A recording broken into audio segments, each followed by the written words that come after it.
Oh, just barely catches it. Now Limon is going to try and overtake on Fonseca. Fonseca gives that one up. Almost a little too wide there for Limon. Holds tough and sending it deep around the banking. And Shell Oil, he's going to take the spot back. Fonseca, that was a brilliant move. This is full drift here from the Japanese driver.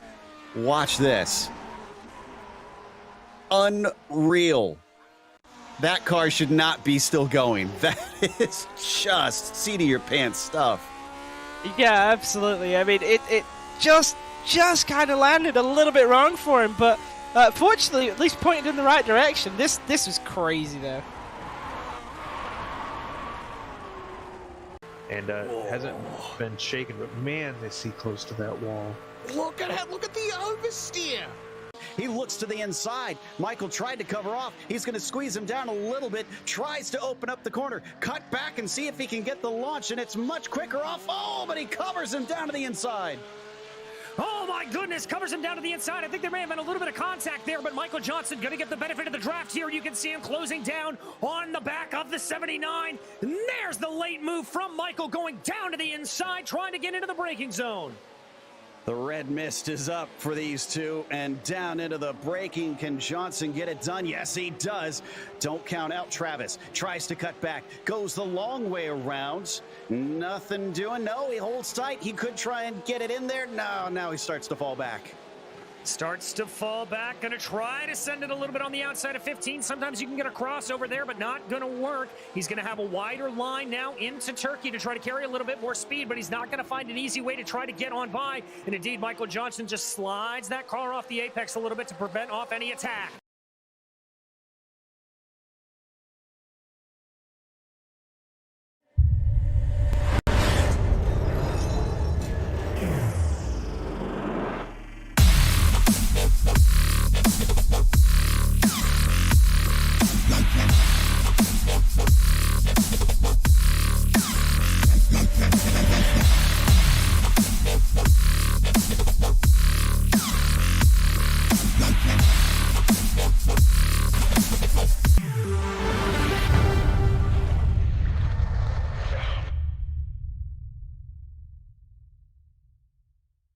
Hey there, I'm Nicholas Dubois, co-founder of Advanced SimRacing.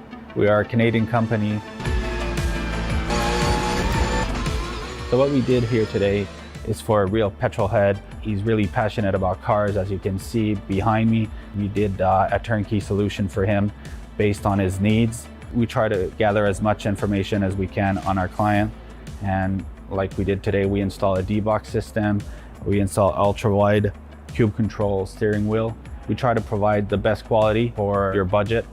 So let's say if you want a budget of 10 grand, we're gonna give you something that's the best for 10 grand. If you want 20 grand, then we always try to stay within your boundaries. We do try to make it as easy as possible.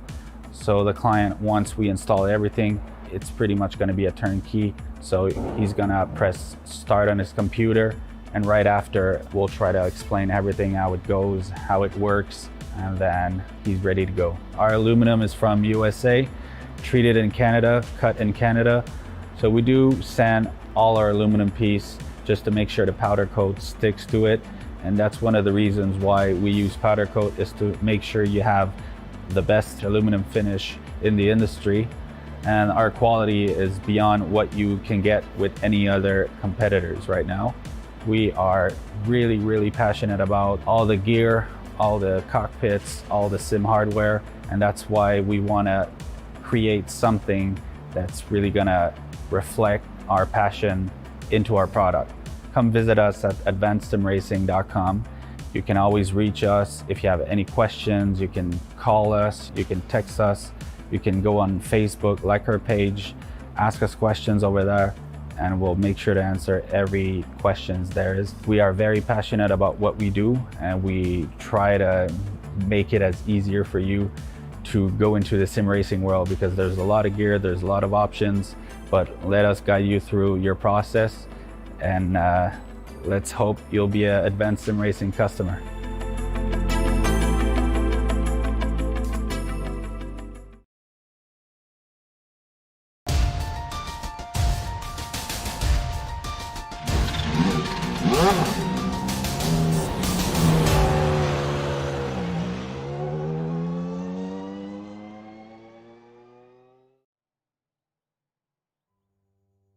While Horvath was able to clinch the GT3 Sprint Championship last week, the MX-5 points got turned on its head. No single driver has managed more than 6 top 5 finishes in the 9 races contested. In fact, Mark Kalin getting his first ever PRL win was starkly contrasted by most of the regular winners taking home meager points. Will Watkins Glen add to the unpredictability this evening? We'll find out soon as we get ready to watch round 10 of the PRL GT Series, and you'll see it all live here on the Global Sim Racing channel. Hi, I'm Joe Peak, and with me in the booth is DJ Clark. Behind the scenes is our director, Zach Johnson, and he's using cameras provided by Dougie Beard. Considered the Talladega of road racing, Watkins Glen is fast and fraught with danger. Let's take a look at our track guide to find out more about it.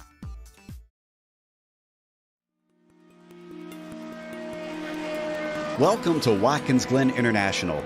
Situated in upstate New York, just south of the Finger Lakes, this track has seen it all. Few road circuits can boast hosting Formula One, IndyCar, NASCAR, and IMSA during its history. Though it did have a brief fallow period in the early 80s, thanks to the investment of local companies, it's grown into one of the premier road tracks in the U.S. With 4 layouts to choose from that range between 2.5 and 3.5 miles in length, lap times can vary greatly. But it also means it's suitable for lots of different levels of racing, from amateur to pro. The one thing that stays consistent no matter which car and which layout you're using is that Watkins Glen means speed. Many of the straights are very long, and the majority of the corners are fast sweepers. Some of them include a surprising amount of banking as well. Combine that with the proximity of the barriers, and this historic circuit retains a very old-school feel. Drivers in lesser-powered cars can expect drafting battles, while higher-powered machinery will test the skill and bravery of their pilots. Some of the turns are visually iconic, such as the carousel and the S's. Others, like the inner loop, the chute, and turn 9, greatly challenge even the expertly skilled. And of course, we haven't even mentioned the drastic amount of elevation change drivers experience. Between its rich history and popularity among drivers, this track stays busy and seems likely to be that way for a long, long time.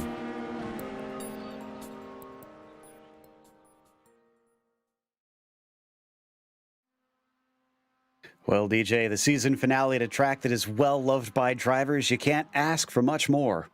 You really can't, Joe. And just as you said, this track is all going to be about speed and momentum. Look for the draft to be absolutely king around here, specifically coming up from the 90, up through the S's, and down into the very, very fast inner loop section. That's going to be a heavy braking zone that they have to go down into. From there, it's all going to be about keeping momentum up as they go down through the outer loop and into the chute itself, going down into the toe and the heel of the boot. Then it's going to be very, very crucial to be able to get the corners right coming out of that section into the penultimate corner and that crucial last corner, as we may see a couple of dives going down into the 90 as well. And before we get to the race in itself this evening, we do want to remind you that our broadcast is brought to you by ASR. Owned and operated by passionate sim racers, Advanced Sim Racing designs and builds the sturdiest and most durable aluminum profile racing simulation cockpits available in the market today. Visit them at advancedsimracing.com. It's also sponsored by RaceLab. RaceLab helps you to improve your driving skills. With modern overlays, race statistics, and native VR integration, you can get the best out of iRacing. Start using it now for free at racelab.app. Today's broadcast is also proudly sponsored by ButtKicker. ButtKicker products add an incredible immersion and realism to any game. Feel every nuance and truly put yourself in the driver's seat. Check them out at thebuttkicker.com. And finally, the PRL GT Series is also brought to you by NinjaTrader. Ready to compete against the financial markets? Supporting over 60,000 users across the globe, NinjaTrader provides award-winning trading software and brokerage services. NinjaTrader is always free to use for advanced charting, backtesting, and trade simulation. Visit NinjaTrader.com to get started with a risk-free trading simulator and start tracking your performance. Now, if we take a look at the championship situation, it is still very tight this evening, but Odis Adams Jr., with his better performance than a lot of his rivals, has put himself up into the lead coming into the final round by 7 points over Jose Gonzalez. From there, Bradley Hawley, who was leading before, has suddenly found himself in third, 14 points behind. He's had 3 straight races in a row without a good finish. So what was a handy lead a little bit earlier has suddenly just evaporated for him. From there, Ryan Kings and Kelly Greenhill are a very distant possibility for the championship, but honestly, I would not bank on it. From there on down, everybody is trying to vie for the lower places in the points battle. So watch out for Adams Jr. and Gonzalez mainly to be your two protagonists. What about the teams championship? Well, as you can imagine, with Odisa Adams Jr. and Jose Gonzalez leading the way, hashtag not a team is locked into that team's championship. They have closed it down here today with Oh God Right Turns being 117 points back. Road Warriors also pretty much locked into third place, but they may have a little bit of a battle on their hands with Crikey No Breaks, only about 20 points back from them. Triple T Gaming is in fifth place with Unlimited Slip behind them. Iceberg Racing able to maybe move up the field a little bit there to be able to claim sixth, and the Hacks looking to do the same with 5-5 Motorsports in ninth and Sweet 16X rounding out your top 10. As for today's race, if you've been watching all season, it's the same deal, but just in case we have newcomers tuning in for the first time, it is 35 minutes for this race. That doesn't mean that there's no pit stops because they've limited the fuel tanks on these cars, so they will be coming in to try and take fuel before this is over. However, the fuel will still be a huge talking point because of that slipstream around here. We'll get to that in a bit. They have drive-through penalties at 13 incidents and disqualifications at 17. There are some paved runoff areas where they could rack those up pretty easily. Hopefully we won't see anybody DQ'd like we did last time out. And those bonus points could play into it with things so tight. You saw the pole position is one of those that is up for grabs right now. And Kelly Greenhill, after 2 laps for a lot of the drivers now at this point in the qualifying, has got himself on the provisional pole. Gonzalez is the one who is the quickest of our 2 protagonists, as he just got bumped to 4th, and Odise Adams Jr. sits in 6th. But Bradley Holly, who is usually pretty quick, has got himself onto the front row with this latest lap. Yes, he does, and only about 2/10 there off of Kelly Greenhill up ahead of him. Some close margins as we go back through the field. That crucial 1 second mark extends all the way back down to about 9th place and containing all of our championship protagonists there within that 1 second marker. And that's going to be especially crucial around a place like here at Watkins Glen, Joe, where that big draft is going to be powerful within about a second going down the backstretch. Yeah, I'm pretty certain you're going to see games like this all qualifying long with Adams Jr., Paulo Coimbra, and Jose Gonzalez all on the line trying to give each other a little bit of a leg up in this. But look at how long the laps are around here. Even the pole sitter with over 2 minutes to get around. So they don't get all that many chances. And like I said, there's opportunities to set a foot outside of the track boundaries, which will delete your lap, DJ. So they got to get it right. Yeah, they've got to get it right, and they've got to be careful, even in these lower horsepower cars. This turn in particular coming out of the boot, very, very tricky to get right. I absolutely detest that corner, turn 9 there. It is one that I know I personally very rarely get right, and when I do, it's a very glorious day. And I'm getting my cheat sheet ready here for the points, just in case we find ourselves in a situation where our 2 competing drivers find themselves with a very tight finish. And that's been the case for a couple of the seasons, frankly, in recent times in these MX-5s, as it looks like Gonzalez just improved and put himself into 3rd, but he's going to park it. He might have enough time for 1 or 2 more laps out here. We'll see if he and his teammates get back out there or not. But coming through, this is another line being led by Bradley Holly, who does not go quicker this time by, as he's followed by Ryan Scott, who is now the only driver that still needs a time on the board. That one got deleted, and Cervantes went quicker up to 9th. Yes, he did, and Holly's got to watch out a little bit there. It used to be that you could run very, very wide on the old scan of Watkins Glen here coming through turn 1, the 90, but anymore, you really want to keep that car a little bit farther over to the right. You can really run the risk of bottoming out, even in these MX-5s that are a little bit higher off the ground than most high-end performance cars. So here's the situation in terms of the points.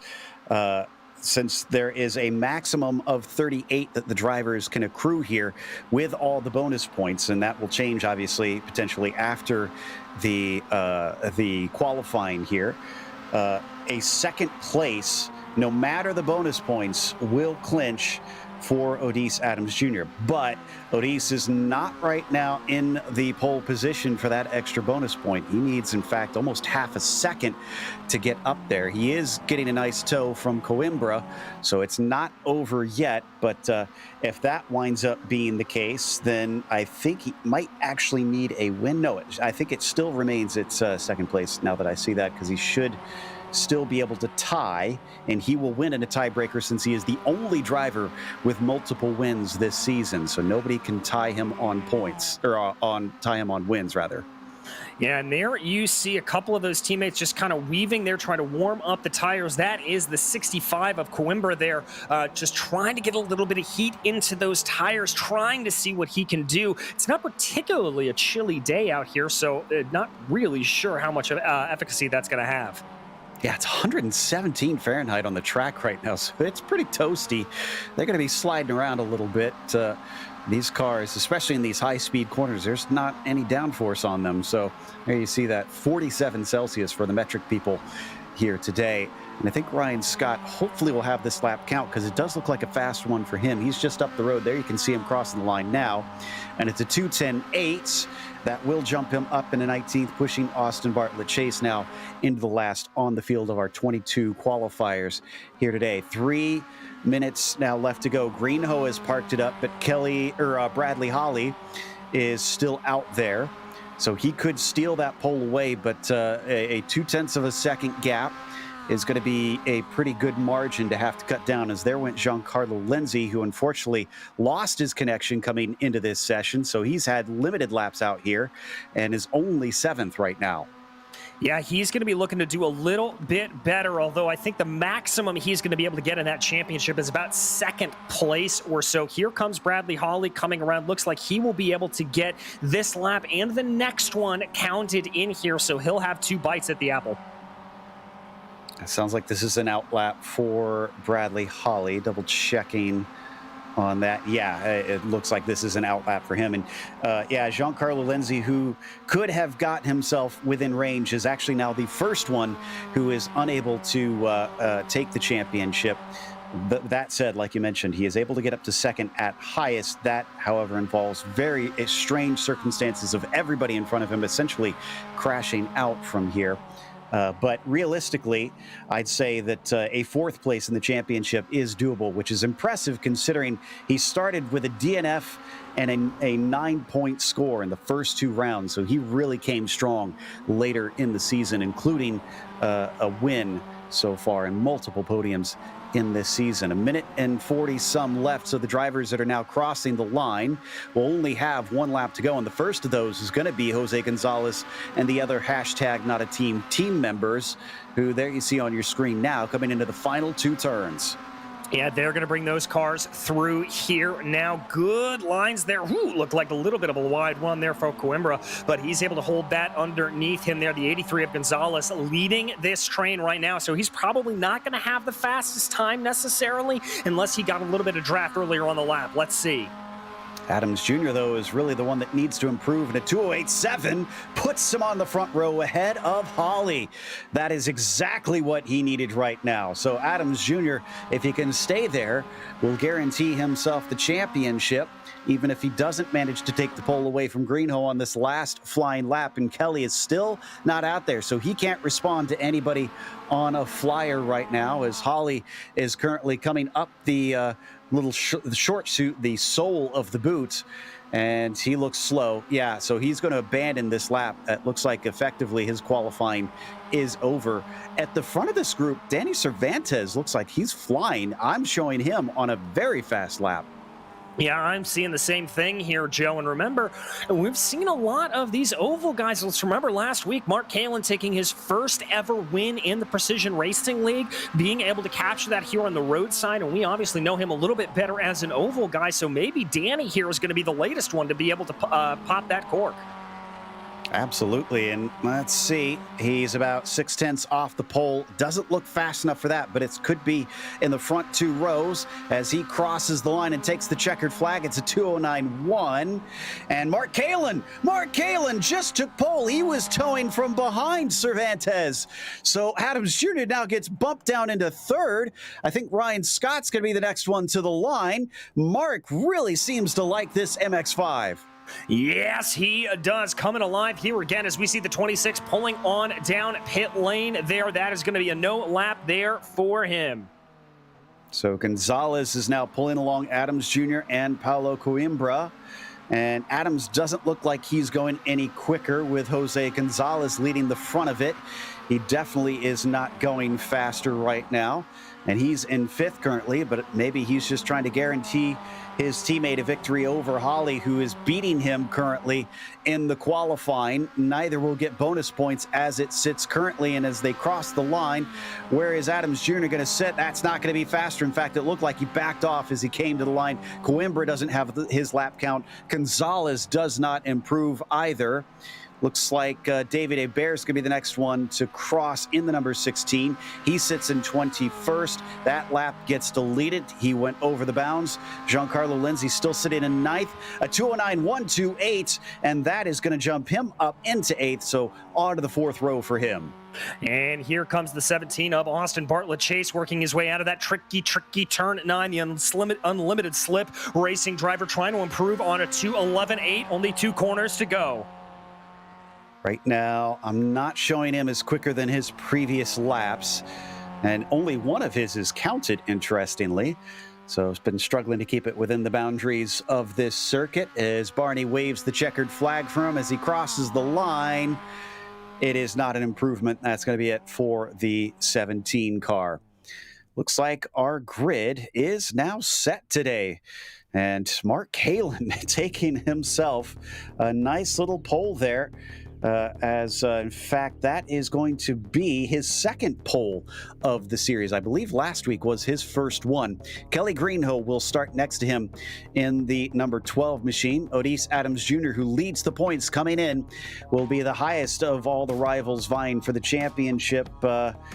Barring Greenhill, who's very, very far back. But Odis will start from 3rd. Bradley Hawley from 4th place will try his best to see if he can get the victory and hope that the 22 has a bad race. Gonzalez 2 positions back from Adams Jr. So there's your top 3 of the points right there, all clumped together in the top 5. Karakov will start from 6th, and Coimbra will be P7. Giancarlo Lindsay struggling a little bit in the qualifying here today, starting from 8th position. Danny Cervantes, P9 for him, will be followed by Ian Cabana starting from 10th. In 11th, it's going to be Ryan Kings, followed by Simon Doyle, with Andrew Venaro in 13th and Jason Larson in 14th. In row 8, it'll be Kevin Berquist and Jimmy Richards, with Daniel Del Busto and Ken Cook making out row 9. 19th will be Ryan Scott, and Malcolm Foster rounds out your top 20. After that, it's David Hebert in 21st and Austin Bartlett Chase in the 22nd position as they start to grid up now. We've got a couple onboards for us. Mark Kalin going to be back again. Can he make it back-to-back wins here? He certainly looks strong today. Kelly Greenhill is also going to be with us from the front row. As we've also got Brett Karakov starting from the 6th position. So all 3 of our cameras starting on the top 3 rows here today. Who is going to finish on a high note, and will we crown Adams Jr. with a championship on top of the 3 wins that he's already taken this season? Looks like we just about have everybody in, just waiting on Giancarlo Lindsay, and now he is out there. That means the engines will start to rev in the season finale of the PRL MX5 Cup Series. The lights are up and the green flag is out, going nowhere. Who is that? That was Adams Jr. Is he going to get hit? Yes, he is. Oh, he gets plowed into by, I think that was Andrew Venaro, and going to the front, Mark Kalin finds himself streaking away, being followed by Greenhill, and Bradley Hawley is now into 3rd.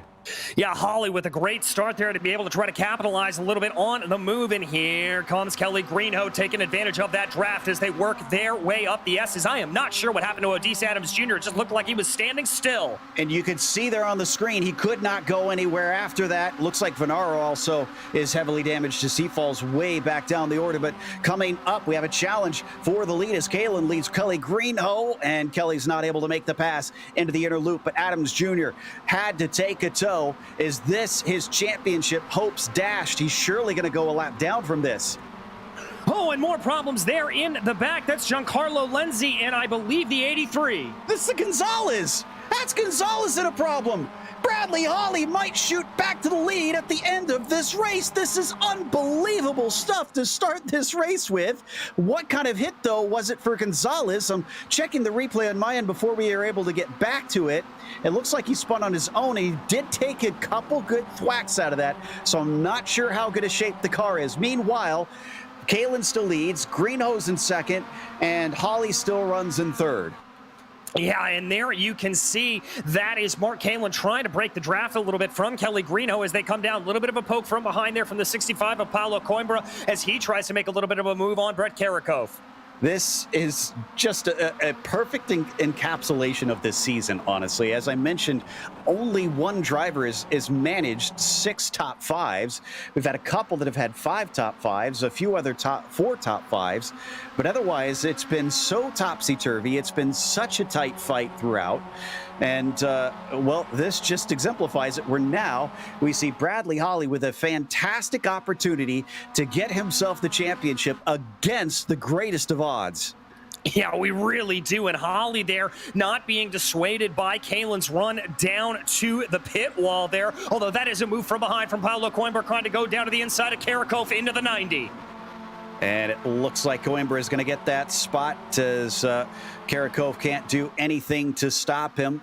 But this top 5 are really breaking away. Behind them, Cervantes, who was a part of that incident involving Gonzalez, is trying his darndest to keep up. But I think he's probably got some damage on the nose and is suffering from straight line speed loss. And then there you can see that 3-way fight between Cabana, Doyle, and Kings as well. Yeah, and it really, really looks like Mark Kalen is scared about the draft here as they go around. He is weaving left, right, and center on these long straights, and I'm not sure it's doing a whole lot, but now it looks like Bradley Holly gets the run there out of the bus stop. He's going to start to put some pressure on Kelly Greenhoe. Does he go for the move now? He's surely, with his oval experience, he's got to know that he's got time on this. The draft seems pretty powerful here today, and he could probably make the move later if he wants to wait it out here. And not seeing any moves from him yet. I think we've got time potentially for some replays. I'm not sure if we have that start up, and see if we can figure out what happened to Adams Jr. Yeah, just did not go. Not sure if he had some sort of clutch problem, and he got pegged in the left rear. That's what caused him to have to take a tow, is that wheel is not touching the ground. Going to take one more look at it. Couldn't quite hear what was going on with the gearbox, and he got hit twice before someone really smacked into him. I think that was Venaro who gave him the biggest thud. Yeah, I think it was as well, Joe. And I mean, no real fault there to Venaro. That's just kind of one of those things that happens sometimes when you're running that close. And that's what happened there to the 83 of Gonzalez. He just brought a little bit too much speed coming through the bus stop and absolutely lost it. Yeah, that curb bit him badly. And those two behind with the likes of I believe that was Giancarlo Lenzi and I'm trying to remember who else that was that got into him. Cervantes, thank you, director, who got into him. Oh, we got a change for the lead down into the 90. It looks like Kelly Greenhoe is now our new leader, and Holly throws his hat in with our new leader as he overtakes on Mark Kalen, trying to use that slipstream, goes a little wide. Not sure if he actually thought about a 3 wide there, but they just about went that way for a moment. Meanwhile, that is Paulo Coimbra, who is coming up the outside, and we're going to go 2 by 2. Yes, we are. Both bump drafts here as they fly down the backstretch, going down into the bus stop. Who's going to be the latest of the late breakers here? They're side by side for the lead. That is Kalen and Greenhoe. It's going to be Kalen back out on top. Wow, so the only change in that is Holly actually lost a spot. Coimbra with a savvy move up into third. Karakov down to fifth. Now, I think this actually still works out for Holly. He might just need to keep himself safe here because the worst score that we'll see for Adams Jr. is 9 points in 22nd. He's still there trying to get the car repaired. I do believe he needs to complete at least half the race, though. Yeah, I do believe there is a 50% rule for him, so we'll have to see if he comes back out. Meanwhile, though, a very fierce battle for the lead here. Greenho trying to press his advantage down through the sole of the boot. I'm glad the fact that our championship leader falling out of it in the first lap has not robbed us of a good race here at the end. Nearly contact between Greenho and Holly, and that put Holly on the bad foot there. He fell way out to the outside, coming through the heel, and now Greenho is able to get back up to the front. Kalen might have a response here once they get to the backstretch, but will he try to attack before that into the 90? Well, we saw Kelly Greenho get an attack going into the 90 earlier as they go. Looks like Kalen ran a little bit wide there, carried a little bit extra momentum, but he's going to be able to carry it on. Cervantes seems to have caught back up a little bit as we got a problem with Malcolm Foster coming off of turn 9, and Giancarlo Lindsay will finally get to claim at least one spot there. So Foster gets it rolling, but very slowly. We got a problem, and weaving off the course is Coimbra. He enjoys the modern paved runoff of this course and gets back into the running, but he's going to lose the lead draft with that one.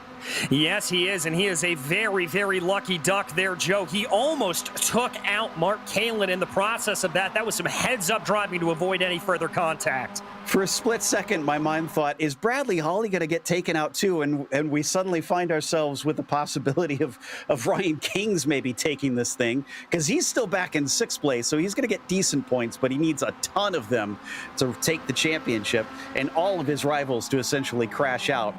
And based on what we're seeing today, you know, that's not looking impossible. This is some weird racing, some weird championship racing we are experiencing here today. And there's a move from Cervantes, I think, on Karakov, but then he backs out of it. Yeah, it's a little hard to get a move down here into the chute sometimes. It can be a little bit difficult if you're not on the perfect line, especially in these MX-5s. You need a little bit more horsepower to really be able to dive around the outside of the corner there. Up through the sole, it looks like Mark Kalen has this under control again as he's back in front of Greenho. Holly's back into 3rd after the problem we saw from Coimbra. And then he's bringing along Karakov and Cervantes. We hop on board with Holly, and the man that we usually get to watch on the camera had some problems today, unfortunately, and he sounded just as sad as we were when we found out that he is not able to have a camera here today. Because, man, if he takes this championship, I can't imagine the emotions he's going to be going through. Yeah, it's going to be a big day for him, but let's not count those chickens before they hatch, Joe. We've still got a lot of this race left to go, about 26 minutes still remaining as they fly their way out of the final corner here. Good run in the back there for Danny Cervantes.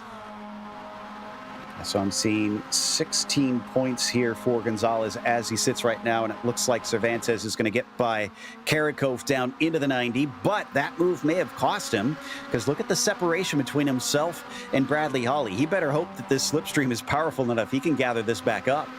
Yeah, and he should be okay. That gap's only at about 0.8 of a second right now, starting to expand a little bit more. It's about the 1 second range that you don't want to lose it, and I think here Brett Karakov recognizes the same thing. He's given Cervantes a little bit of a bump draft, but we've got maybe a pass for the lead.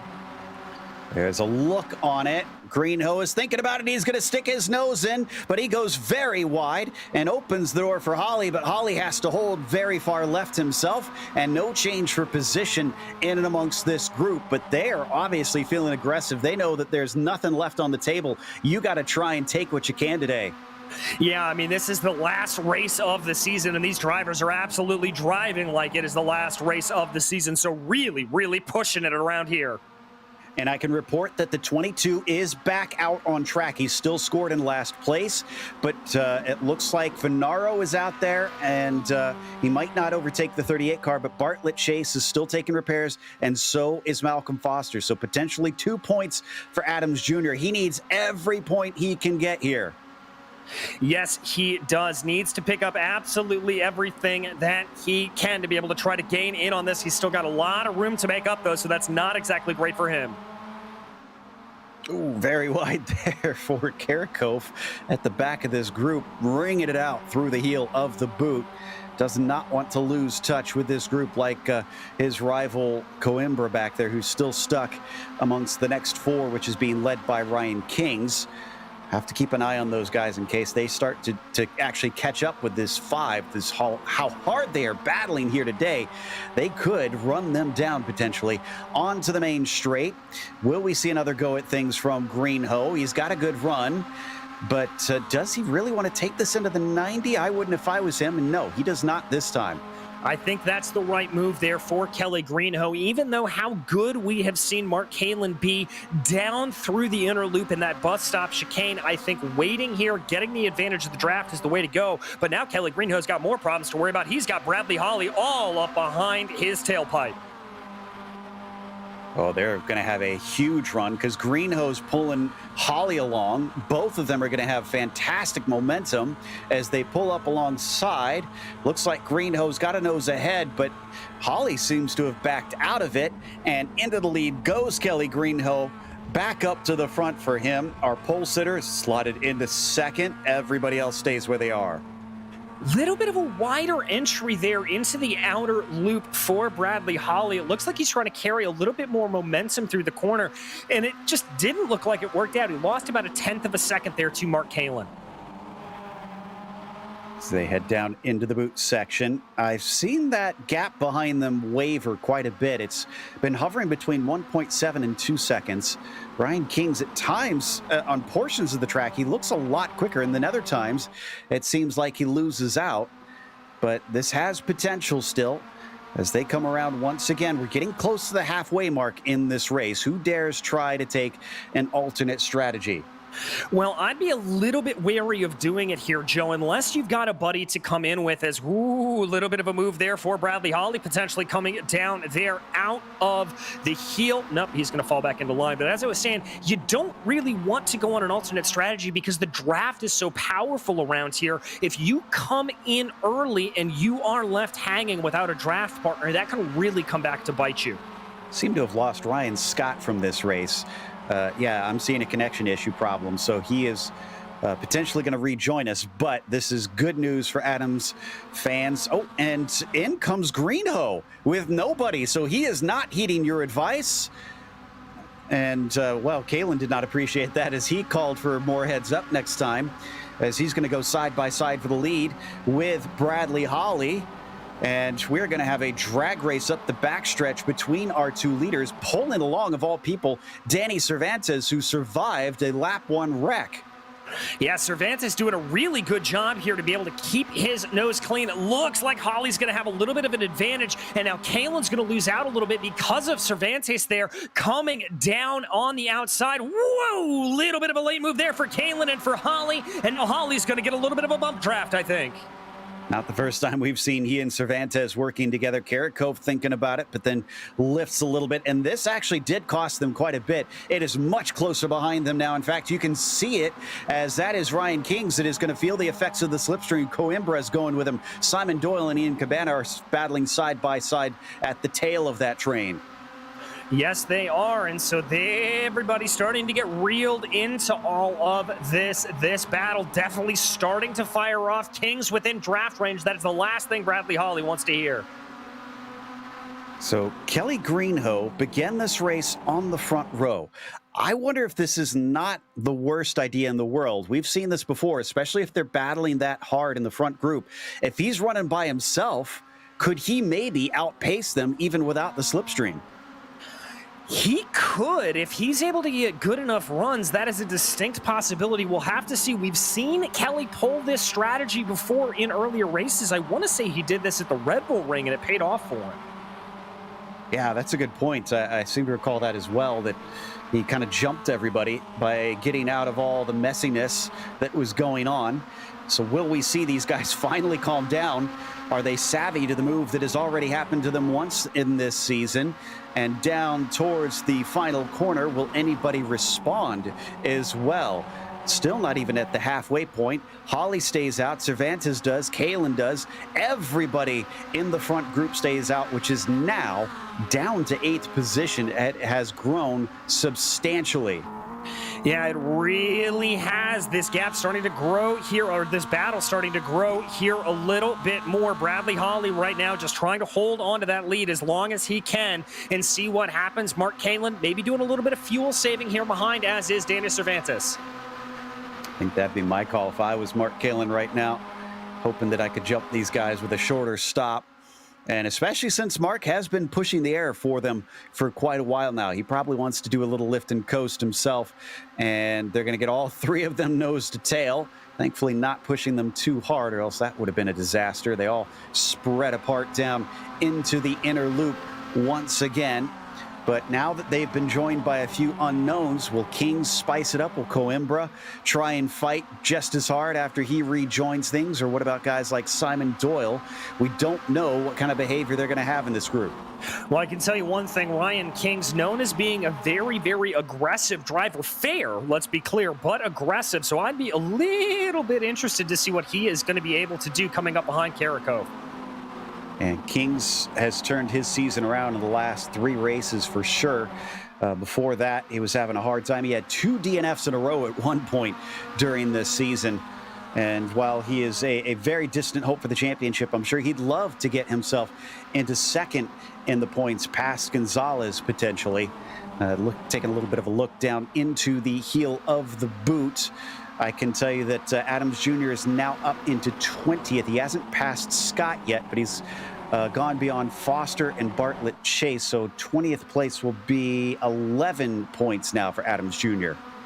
All right, so we're going to keep doing that math for you to figure out where that lies in the championship. Seeing a little bit of a good run there in the back from Coimbra, seeing what he can be able to do now. Maybe on Ryan Kings, maybe demote that car. Remember, that is one of the teammates as a big train of cars comes into pit lane.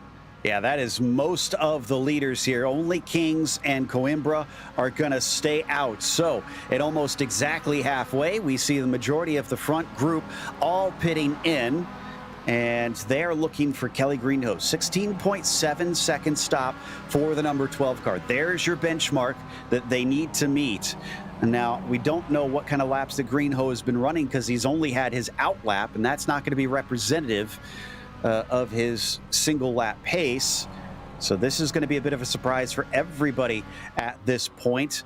And it looks like Kalen's still stationary, 13 seconds. And in fact, he's getting beat out by a number of drivers. Holly's already out. Cervantes is out. And Greenhoe is going to have the momentum, but he's not going to be ahead of them. No, he's not, but he's still going to be in play. And that is the crucial thing here. He'll be able to tuck up into the draft of Bradley Holly and be able to try to work his way forward. And I'm looking behind. I just think Mark Kalen coming out of the pits there, that was an abnormally long stop for him. It was indeed. Cabana is now the leader of the second group with Kalen behind him. Karakov is the next one in line, and then Simon Doyle is the last of that train. Now we're waiting on 2 other drivers to pit. Which group will they come out with? Or could they become the bridge to the gap and give a slipstream to those who got caught out in the pit stops? I mean, maybe they can. We're going to have to see what ends up playing out here. I think Coimbra and Kings will probably slot in between. And if that's the case, that is going to be fantastic news for those drivers. Also, Ryan Scott has officially retired from this race. He's not coming back, it looks like. So Adams Jr. will definitely be getting into 19th at least, which is naturally 12 points now. So that plus 14 would be 26 points. So that means that, honestly, Holly does still need to hustle. He needs 5th or better, it looks like. That's before bonus points, though. Yeah, so we'll have to see how everything shakes out. Is just to be expected there. That is Kings and Coimbra coming down pit lane, so it's all going to be coming down here right now. Okay, so they need a pretty good stop to try and keep up with the leaders. Jimmy Richards, Kevin Bergquist, Ken Cook all stay out on track. Del Busto is going to go around one more time, and it looks like a bear will take yet another lap. Coimbra's in his stall. Is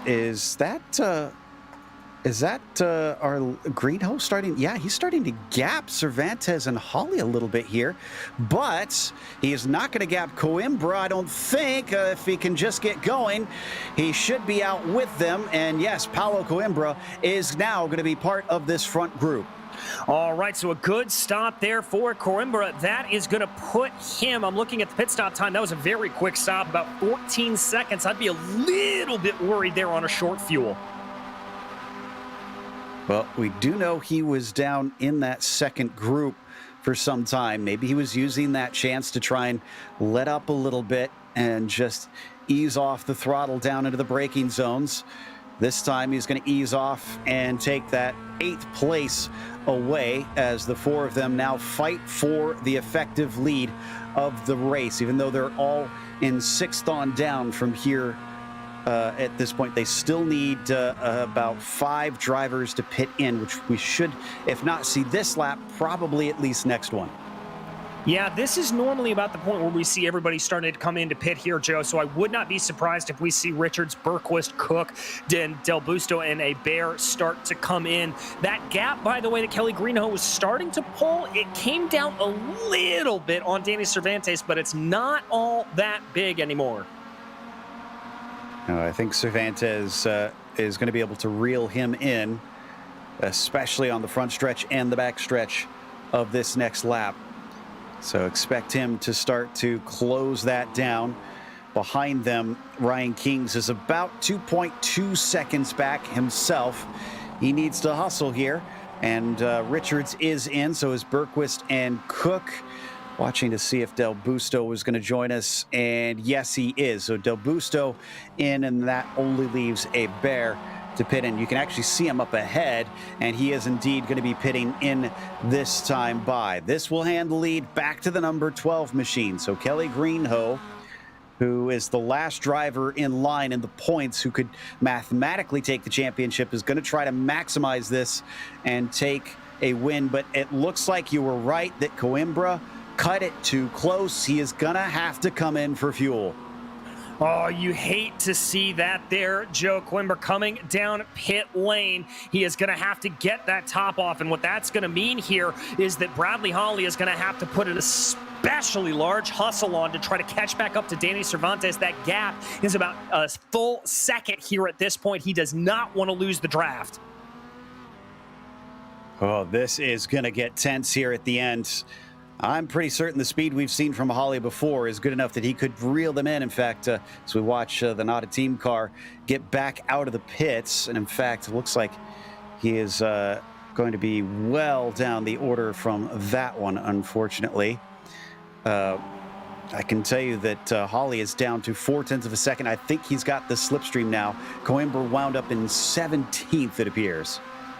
And that is not going to be good news for him, but we focus here on Ryan Kings as he leads from Mark Kalin and Simon Doyle right now as they go through. Very strange. There was a full pit stop there for Coimbra, so I'm not sure what happened. It looks like he took a full load of fuel. Wonder if he forgot to fill up on that first stop, potentially. It's a possibility that he didn't have that box checked, and if he has enough fuel left, then he would know pretty much immediately after. Meanwhile, you could see those top 3 battling in front of this fight between Kalin and Kings, and Kalin is going to get into 4th. There could be a cutback from Ryan Kings, but he decides not to this time. They might not want to fight this hard, though. They're 3 seconds back from the leaders. They could potentially catch up to them if they really hustle. That was hustling there from Simon Doyle, 2 wheels in the grass. And that is a very dangerous corner to get 2 wheels into the grass on. Although I do want to give credit here to Simon Doyle. He is not normally up here this close, but he is running in the lead pack right now. So kudos here to the 87. So we know there's no clean race bonus for Adams Jr. on this one. Not sure. Let's see. Does he have? No, he definitely does not have the fastest lap. So we can count minimum points for Adams Jr. unless he suddenly finds a whole bunch of speed here at the end, which at this point is still 12 points. And Holly is still to the good. But what about Gonzalez, our other competitor? He sits in 12th place. That's 19 points. And there's a 7-point swing between Gonzalez and Holly. So that would be 20, I believe that would be 26 points that he needs. Yes. I'm going to trust your math on that one, Joe. Yes, that is correct. So, yeah, 5th place right now is the marker for both drivers. That'll actually mean a tie then, I think, between Gonzalez and Adams Jr. for 2nd place potentially in this championship. That will be interesting. But as it sits, Bradley Holly should be our champion if it stays where it is. So Holly might not want to fight too hard for this one because this 3rd place will do it. He may not want to, but there is that racer's instinct that does develop here. And with 9 minutes to go, I think he would like to maybe try to put himself to the good. Now, he may not know exactly where Gonzalez and the rest of those drivers are, depending on if he's got a crew chief in his ear telling him. So he may just be trying to fight for the lead here, but I've got to imagine that Holly will maybe have some kind of inkling that where they will be. Other interesting storyline in this is I'm looking at who is around Gonzalez because I was thinking, well, he could potentially take other positions. So he needs to get a little bit further forward to put some pressure on Holly to have to perform. But his next one up is 3 seconds up the road. That's going to be hard to catch. And it is Giancarlo Lenzi, who's also on his own fight back. So he might have a rough time. But Lenzi is actually getting ready to battle a few cars himself. He's catching up to Richards and Larson, so that could slow both of them up. Yeah, it could. We've got a little bit of a couple of interesting things to play out here. Is there you can see Gonzalez streaking by in the background right now. So Lenzi could get himself into the top 10 after finding himself turned around at the back of the field on the very first lap of the race. And there you can see Jose Gonzalez. The back and forth between our front runners continues as Cabana and Kings just swap spots. Kalen and Doyle keep swapping spots. And now it looks like Cervantes, Greenhoe, and Holly are going to fight down into the inner loop. Cervantes will take the lead away from Kelly Greenhoe, but Holly stays in 3rd. All right, so Joe, I think your theory here of Bradley Holly recognizing where he needs to be for the championship and biding his time a little bit, playing out true, or he could just be waiting for the final stages of this race to make his move. Man, this is a tense one. It is coming down to the wire. There's going to be just a scant few points between all of them, even as they sit currently. Another little look from Kelly Greenhoe to try and get that spot back from Cervantes, but Danny is going to hold him off for now. Cervantes, other than Gonzalez, is the only one of 2 in the top 7 that have not taken a victory yet this season. Indeed, so we'll have to see if he's going to be able to steal that away here as they go down into the closing moments. Right now, not looking like anybody wants to make a move. Staying patient. They got 6 minutes left. When they cross the line, I believe, yeah, that's going to be 3 laps to go. Yeah, as you said earlier, long lap times here, Joe. The best laps from these drivers sitting at around 2:08 right now. The last laps they've been running sitting around 2:10s with all the battling that we've been seeing going on back and forth. And speaking of battling, Kelly Greenhoe taking a look to the inside. He wants that spot back, and Bradley Holly comes up and gives a bit of a shove to Cervantes to try and keep him ahead, or maybe he just wants them to keep battling so that he can get a chance to get into the lead. The one thing he doesn't want to do is allow the group behind them to catch up, because Kalen is still at about 3 seconds back.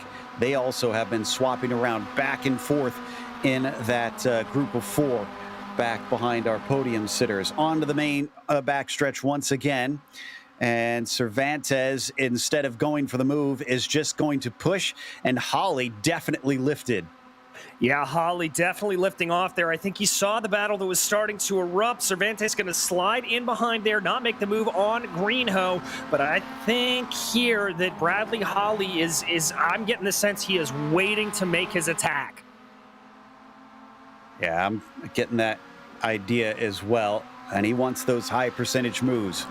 His third place that he is in right now will make him champion, as long as the drivers that he's racing in the points don't get more positions.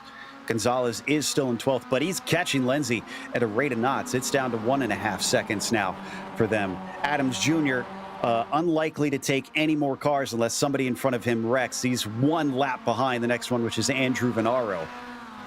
Yes, he is. I am seeing Paulo Coimbra there putting in a good lap down, getting some very quick times. But yeah, Odisse Adams Jr., he needs some bad luck to befall his competitors. That is his only chance right now of being able to claim victory. So as we see him accelerate up the hill, it's going to be a fun one to watch on whether or not Gonzalez can somehow snatch this out of Bradley Holly's hands when he had just a glimmer of hope. But he's going to need a few more, and it's not over even if he does get a couple positions. Ooh, but there's some good battling happening in front of him between Lindsay and Richards now, which is slowing them up even more. There they are on screen. Richards was able to hold them off through turn 9, and you could say that the 83 car is officially there. Yes, he is. And Lindsay, remember, out of the championship hunt here. So he is just fighting for positions and fighting for pride at this point. Meanwhile, Gonzalez wants to get as many moves on as he can. And Cervantes and Holly got past Greenhoe now. Interesting. So Holly now up into second place. That changes the face of it a little as well, if he can hold that position onto the backstretch. And there you see them. Now hitting that long straight down to the inside. Greenhoe wants to make the move, and he is going to make the move. He gets through and back into P2. All right, and still Bradley Holly not making his move quite yet, as he's just lurking behind there like a shark. I wonder if Holly does have somebody in his ear telling him the point situation, because now that's the first time we've seen him really try to and successfully take that second position, because Gonzalez is there. He now has 3 spots potentially that he could just rifle off. So that would put him into 9th position. Let me do some quick math on that one. Well, as you do that math, we continue to watch here. Kelly Greenhoe taking a little bit of a peek going down the sole of the boot, taking a bigger peek there, going down into the heel. He's not going to go for it. Well, I hate to take the drama out of it, but it looks like that 9th place, 22 points, would mean that there would need to be 29 points, I believe, for Bradley Holly. 30 are awarded for 3rd place, so 3rd would still do it for him. There's a pass up the inside by Larson as he keeps Giancarlo Lindsay back in 10th place.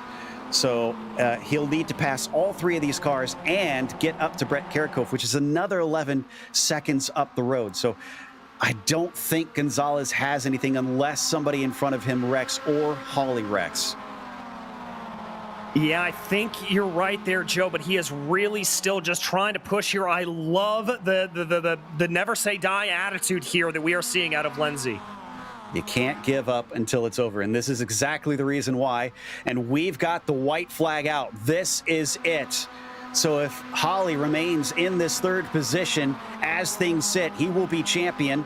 Does he try to go for the win for this final round, or does he points race and just bring it home? He has 1 victory so far this season. He is going to try and attack on Greenhoe, who's on the outside and thinking about 3 wide. This is risky down to the inner loop on the last lap. He's going to be able to get through up to 2nd place for Bradley Holly. You can see the brakes smoking there a little bit, maybe a little bit of brake lock up. Holly doesn't want to end this season on a podium. I think he wants to end it on a win. And we got 3 wide behind them. Gonzalez knows he needs this. Gonzalez overtakes 4 cars in 1, maybe. Oh, he makes contact. It was with, I believe that was Jason Larson. Both of them able to keep going, but that'll put the stake through the heart. And unfortunately, I think that is it for Gonzalez. I think it is as well. Bradley Holly, though, into the toe of the boot, trying to take the aggressive line, late apex in there, trying to carry maximum speed down into the chute. He's going to have a look to the outside, going into the heel.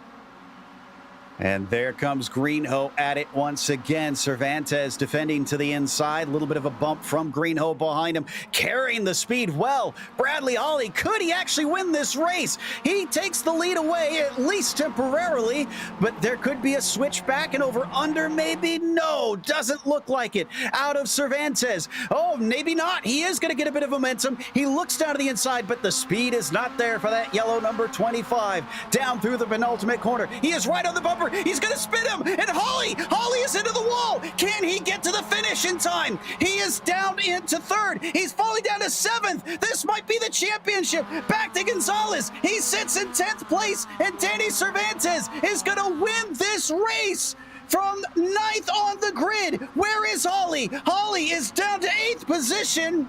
And Gonzalez is in 10th right now. He is following behind on Jimmy Richards. Oh my goodness. His hubris has unfortunately been his downfall. What is the point situation? Oh my goodness gracious, Joe, we've got to do some feverish math up here in the booth, but that could not have been a more dramatic finish to this MX-5 series. Down to one corner to go, and all Holly had to do was bring it home on the podium. Unbelievable. I'm going to have to try and figure this one out, as it looks like Giancarlo Lenzi, for not the first time, has underfueled it in this race, and he is going to wind up down in 17th. So 8th place for Holly is going to be 23 points. 10th place for Gonzalez is 21. That means Gonzalez is your champion unofficially. We're not going to take a quick break. We actually have to go through the results here real quick. And Danny Cervantes is getting a little bit overlooked in all of this craziness, as he's taken a fantastic win, his first of the season, and one of many that have taken wins here in this season of the MX-5 Cup Series. Kelly Greenhoe was behind him in second place, as Simon Doyle was third. It was Mark Kalin who went from pole to just outside the podium, so it wasn't meant to be for him today. Ryan Kings with an awesome drive from 11th to 5th. Ian Cabana was 6th place today. Brett Karakov 7th, and Bradley Holly 8th. Jimmy Richards finished 9th, and Jose Gonzalez was 10th. In 11th, it was Kevin Berquist, followed by Jason Larson with Ken Cook and Daniel Del Busto behind them. Paulo Coimbra was in 15th, followed by David Hebert and Giancarlo Lenzi, the last driver on the lead lap. Andrew Venaro was 2 laps down, with Otis Adams Jr. still running at the end, 4 laps down. Malcolm Foster was a DNF, as was Ryan Scott and Austin Bartlett Chase.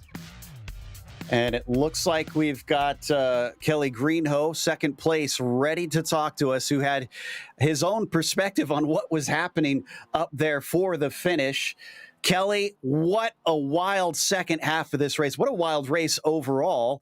And you were in the thick of that battle. Now, you had a very distant chance for the championship, but I think at this point we could have called it a no-go for you. So what was your mind like, knowing that you could have an effect on whether or not Bradley Holly takes the championship right here?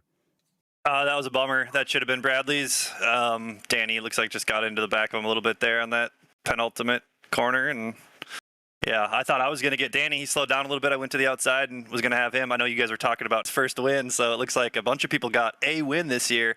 I'm curious to see what exactly happened to the standings. By our estimations, Gonzalez got it, and I think Holly should be in second in the points because of that. But this was certainly one that we knew was going to be a draft race. So coming in, what was your plan on this? Were you trying to break away from them at all? Or were you just biding your time?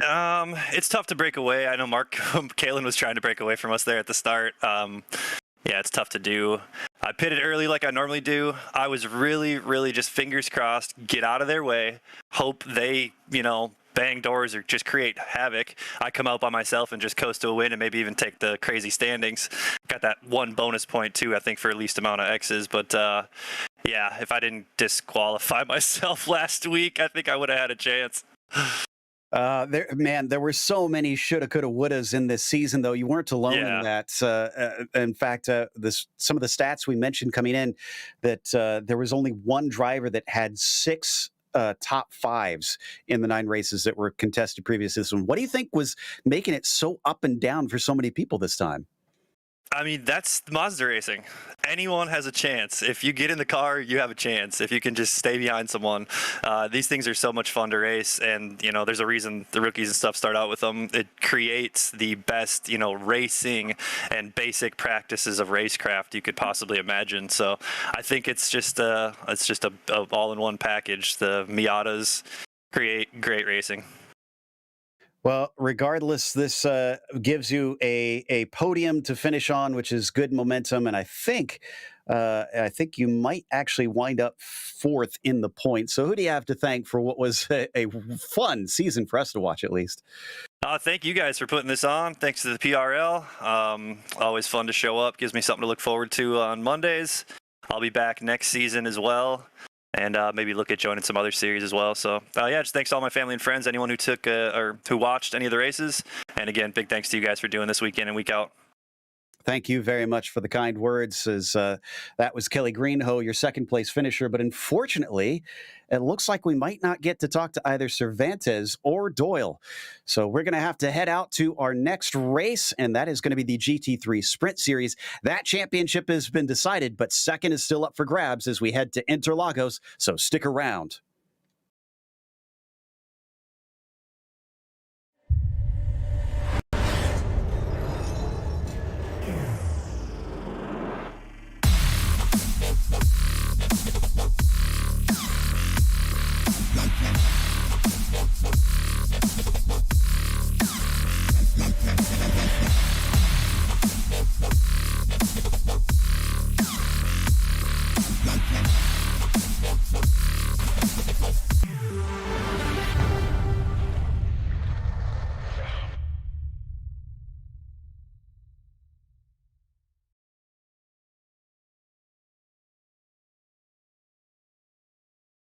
Hey there, I'm Nicholas Dubois, co-founder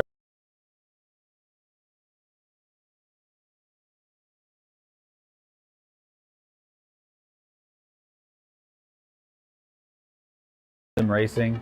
We are a Canadian company.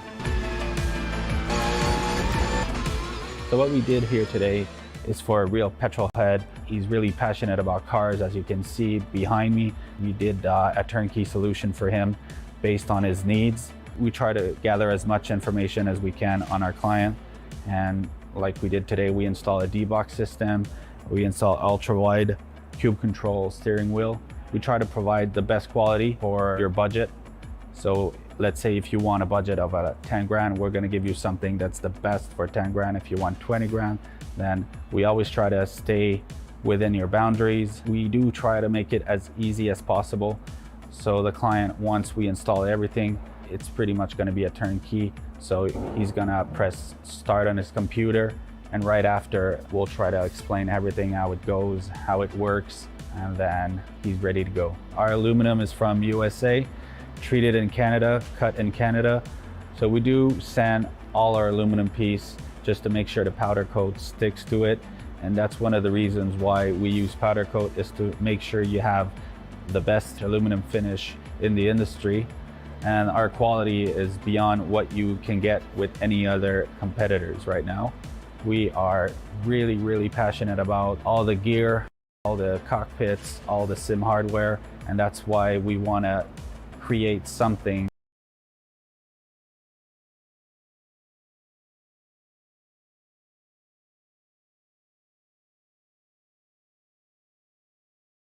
that's really gonna reflect our passion. Come visit us at advancedsimracing.com. You can always reach us if you have any questions. You can call us, you can text us, you can go on Facebook, like our page, ask us questions over there, and we'll make sure to answer every questions there is. We are very passionate about what we do, and we try to make it as easier for you to go into the sim racing world, because there's a lot of gear, there's a lot of options, but let us guide you through your process, and let's hope you'll be an Advanced Sim Racing customer.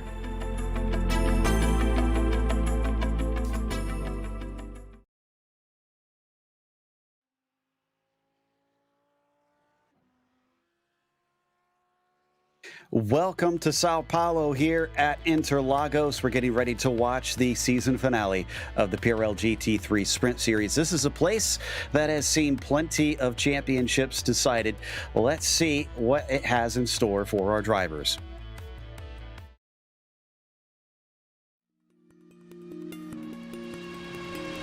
Welcome to Autodromos Jose Carlos Pache. Most fans and drivers simply know this place as Interlagos. Starting life as an absolute behemoth of a circuit, this Brazilian track was eventually truncated to the version you see today. Having hosted Formula One for roughly 3 decades, it's become very well known on the international stage.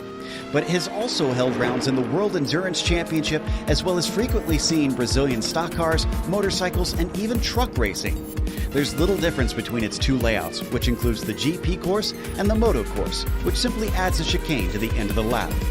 In both cases, it's a tale of 2 circuits. The run past the start-finish line and into the Senna S, followed by the blast towards the Descida do Lago, are very high-speed sections that come back-to-back. Drivers will need to focus on top end in order to attack or defend. Expect most passes to happen in those 2 corners. But from Ferradura until Juchao, the track suddenly twists itself into a mess of hairpins and frustratingly technical turns.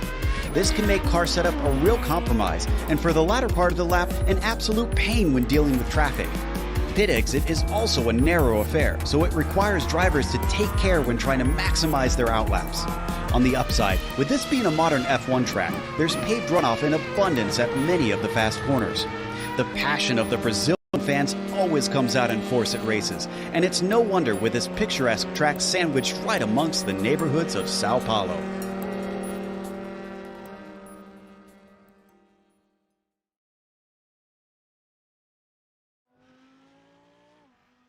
Well, DJ, as I mentioned, we've seen some season finales in Formula One here that have been absolute stunners. And considering what we just witnessed, it's going to be hard to top as exciting of a finish as we've been treated to. Yeah, indeed, Joe. It is going to be a very good track to end on, though plenty of great overtaking opportunities, specifically running down on the main straightaway, down into the Senna S, and then again out of the Curva del Sol into the Retro Aposta. Now, we've seen some fight backs coming through to the Descida do Lago up into Ferradura, but from there on out, this track gets very, very twisty, and that second sector is really a place where you've just got to kind of follow the leader around here, so very tricky to get right. Now, the other thing to keep in mind is this is at an elevated level. This is at higher sea level than most tracks on iRacing, and it does actually mimic that on the sim. So watch out for the BMWs in particular with those twin turbos to be very, very quick on these straightaways. Yeah, and this race is going to be slightly different from the one we saw before with a 40-minute event this evening. It is still open setup like before, and it's the same penalties, 13 incidents and 17 incidents, and the same bonus points as well. Now, as for the championship for this race, I mentioned it's all been decided for Devin Horvath. He is not able to be touched for this. He's 40 points ahead of Pobolano, the nearest car right now, the nearest competitor. But Pobolano and Putel, only 5 points between them out there. So that second place, if they value that, this could be a real stunner for them. You've got Drew Becker, who is a little bit behind them. It's not likely we'll see Drew manage to jump them, but you never know. He's got 3 wins, so he's just about has as many, as Horvath does, and has certainly been fast, if not inconsistent this season. But we also have a teams championship, DJ, and how is that one going for this one? Well, it's becoming a very interesting battle. Only 1 point separating Lunatic Indie Racing and YS Motorsports White. That's courtesy of the good runs here that Drew Becker has had on the past couple of rounds. SRT Esport Blue, they're about 30 points or so behind that battle. So unless something crazy happens, we probably will see them end up in third. Sim Quebec kind of in an island unto themselves in fourth, with MR Motorsports in fifth. Team Beef, they're in sixth place. As you can see, they've got Lunatic Martin Sports Racing kind of breathing down their neck a little bit. Big gap back to SDS Racing Team. Same with FTR Esports and Parabola Midnight, rounding out your top 10. Well, we only have a minute left in the qualifying. They do get 4 laps to try and set one. But some of the drivers not going to get all of them in. I just saw Lucio Vargas get a much better qualifying time, but only go to 23rd. And he's not going to have enough time to get a next one around. See, Devin Horvath is on his last flyer. So our current champion not on the pole. I mentioned that Becker's been fast. Well, Horvath is actually going to come into pit lane. And on screen, not sure who we were looking at there. Becker's coming across for his final flyer, does not go any quicker. And that was Espina that we saw before, who does not have the time, for my estimations, to be able to get to the line. So I think our qualifying is over. And it looks like it just about is there, Joe, because Espina definitely not going to be able to make it around. Yeah, 10 seconds. He's not even to the final turn. That's going to be too far back.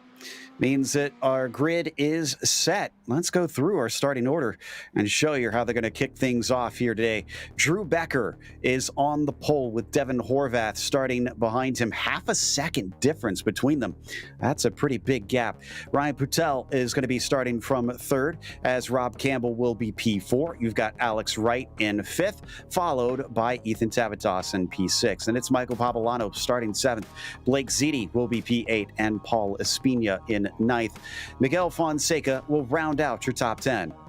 In 11th place, it's going to be Corey Precker, followed by Colin McKenzie, with Glenn Vanko and Tommy Brisson in 14th. 15th will be Roy Brown, followed by Andrew Ellis, with Sean Carmody and Alan Roth behind them. Neil Alexander will be 19th, and Luke Davis rounds out your top 20. Robert Gao starts 21st today, next to Jim Fitzpatrick. You've got Lucio Vargas in 23rd. 23rd rather, and Ryan Luna, the last driver to set a time, in 24th. Brian Hoskins and Nicholas Matthews. It appears at least one of them is here. Matthews is not, so Brian Hoskins probably going to be gritting up behind everybody, having not set a time. 25 cars starting here today. Of them, we have a couple drivers giving us their view today. You heard about Corey Precker starting a little bit in the mid-pack. He'll be from 11th. There he is on his camera. And then you've got Miguel Fonseca also showing us his view from just in front of him in the 10th position. And then finally, Devin Horvath is going to show us his view with, I like this fisheye lens on his, really showing us everything within the angle from the front row here today. And the pace car is just now getting ready to take off. As you'd expect, down in Brazil, it's a little bit hot on the track itself. It's 102 Fahrenheit, DJ, so that infield section not going to be fun. No, it's going to be particularly slippery as they go through there, so drivers are going to have to watch out for that. Also, they're going to have to keep an eye on that wind, about 13 miles an hour coming out of the southeast. Now, that's going to help them a little bit down the Retro Oposta, as there will be a headwind there, so the draft is going to be a little bit more powerful for these drivers going down that long back straightaway. Well, coming up to the Ducks Bill, one of the slowest turns on the track. And then it's going to be nothing but middle to high speed corners from here to the line once they get up to speed. Can Horvath make it a 5th win of the season here from the front row? Or will he find Drew Becker actually tie him on wins and potentially bump himself up into 3rd in the points? Again, he'll need a lot over Putel, who is starting right behind him in 3rd here today. So that's going to be a tough ask, but from what we saw just a few moments ago, certainly not out of the question. If it's mathematically possible, you just don't know until we get to that checkered flag. The Porsche pace car past the water tower and then through Subidos dos Boxes will give way to Drew Becker.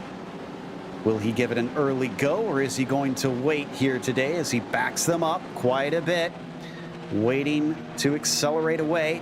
He's past the pit entry, and there's the green flag. He is on it, so it was quite a bit of a wait, almost some contact behind them as some of them going 3 wide. I think that's Espina giving a huge run and trying to set it up the inside. He's getting many positions, but up at the front, Horvath and Becker side by side. Somebody spins. I think that was McKenzie back behind them, and as they come down through the Curva del Sol, it looks like Becker's going to be able to retain the lead. It looks like he's going to be able to hold on to it there. Devin Horvath trying to keep it out around the outside, but it looks like that's going to fall a little bit more as they start to cycle their way back around and dive down into the Retroposta. Putel still in 4th. Campbell is now up into 3rd as Horvath and Becker are still nose to tail here at the front. Poor McKenzie. He didn't make it past the first corner at Brands Hatch, remember. He got taken out. Oh, and Rob Campbell spins. He's trying to keep it out of the racing line, but he's prone across the track, and he's able to get out of the way just in time. Amazing that nobody hit him. Very, very lucky there for him. He is going to be thanking his lucky stars that nothing crazier happened. Tavitas trying to get a spot back from Espina after his monster start there down into the Senna S, but Paul's not going to give up this 4th place easily. He is going to push back on Ethan, so the 20 car will remain in 4th place. Looks like Miguel Fonseca managed to get 9th over Sean Carmody as we get ready to complete the first lap, and Becker will be your leader. Becker's going to be your leader, but remember that toe is going to be massive around here, coming down through the Subidistos boxes, trying to see if he's able to pull in there a little bit as Devin Horvath. But again, the one thing working against him, those twin turbos in the BMW, fantastic here at high elevation. Putel also promoted up into 3rd by the spin from Campbell there. And sporting some very appropriate colors, showing some Brazilian pride, it looks like, that number 14 car here today, looking very Senna-esque, as these 3, man, have really broken away from everybody else. And then look at the rest of the field still battling very hard. Yeah, they are really going at it here in the early stages of the race. Got to give credit there to Devin Horvath. He is keeping this close. That's Espina with a power move down to the inside of Tavitas. Tavitas really wants that spot, but Espina is not willing to give it up. Pavolano, in the meantime, up to 5th. We haven't talked about him and his fight with Putel. He needs to get up there because right now, Ryan, 2 positions in front. Again, I'll have to do the math real quick and figure out where that would put them on points. I don't know if Pavolano would give it up, but it'll be very tight, and it could come down to bonus points. He is not going to want to leave this up to chance, so I imagine he's going to be aggressive on Paul. No, I've got to imagine he is going to want to be as tough as he can on Paul as well. They dive their way down out of that sector 2, getting onto the power section of this track. 4 points difference between 3rd and 5th place, and that without any bonus points would put them 1 apart, with Pavolano coming out ahead. Again, I don't think that's what Michael wants in this situation, because it could be entirely out of his hands from there, and Putel could snatch a bonus point to take it away. As they fly across the start-finish line, Drew Becker, in the meantime, our leader, is going to take the fastest lap, so there's one of those bonus points right there that has been claimed, at least temporarily. Yeah, but I've got to think here as fuel starts to burn off a little bit, they may be able to get a few more fastest laps in, but remember that just as hot as these track temperatures are, they're going to start bleeding away speed as this rubber wears in a little bit. Indeed. And coming down into the Descida del Lago there, we see Becker being chased by Horvath. Putel not able to hang. He's already back to about 2 seconds behind, so struggling a bit on this one. Coming up out of Ferradura into SA and braking hard in there. Horvath is definitely making a race of this. He's very close to that 22 car. Yes, he is. I'm very, very impressed here. I would have thought that the 22 would be able to absolutely run away with this. We were talking about that before the broadcast, Joe, just how much speed the BMWs traditionally have here at the high elevation circuit, but Horvath making Becker be put through his paces. Keeping him honest. So that tells you just how fast that Ferrari has been. Ooh, very, very wide. Becker is using every inch he can. I'm not sure if that's going to be enough, though, because Horvath is within about 0.3 of a second. How close will this pull him as they start to pick up speed? 145 miles an hour as they cross the start-finish line down into the braking. He's going to look, but no. So 0.3 of a second between a Ferrari and a BMW is not close enough. No, he's going to need a little bit more there. I think the move is going to have to be trying to get a good run through the Senna S, down through the Curva del Sol, and maybe get the power down just like this. So he's much closer this time. No look from him, though. Just going to stay in line. As all this has been going on, Corey Precker, Roy Brown, Andrew Ellis have been having an almighty scrap. And there you can see them on screen. That is Precker, who is in the lead of the group. Brown in the red and white, trying to go around the outside as he defends from Ellis, and actually does so pretty successfully, trying not to run into the sides of one another. They'll get a little shoots as they approach the entry into Ferradura, with the inside going to Brown. He is now back ahead. Yeah, he should be able to hold that line, let the car run out a little bit wide there, coming up out of Ferradura. Good line there for Brown, a little bit more action in the back.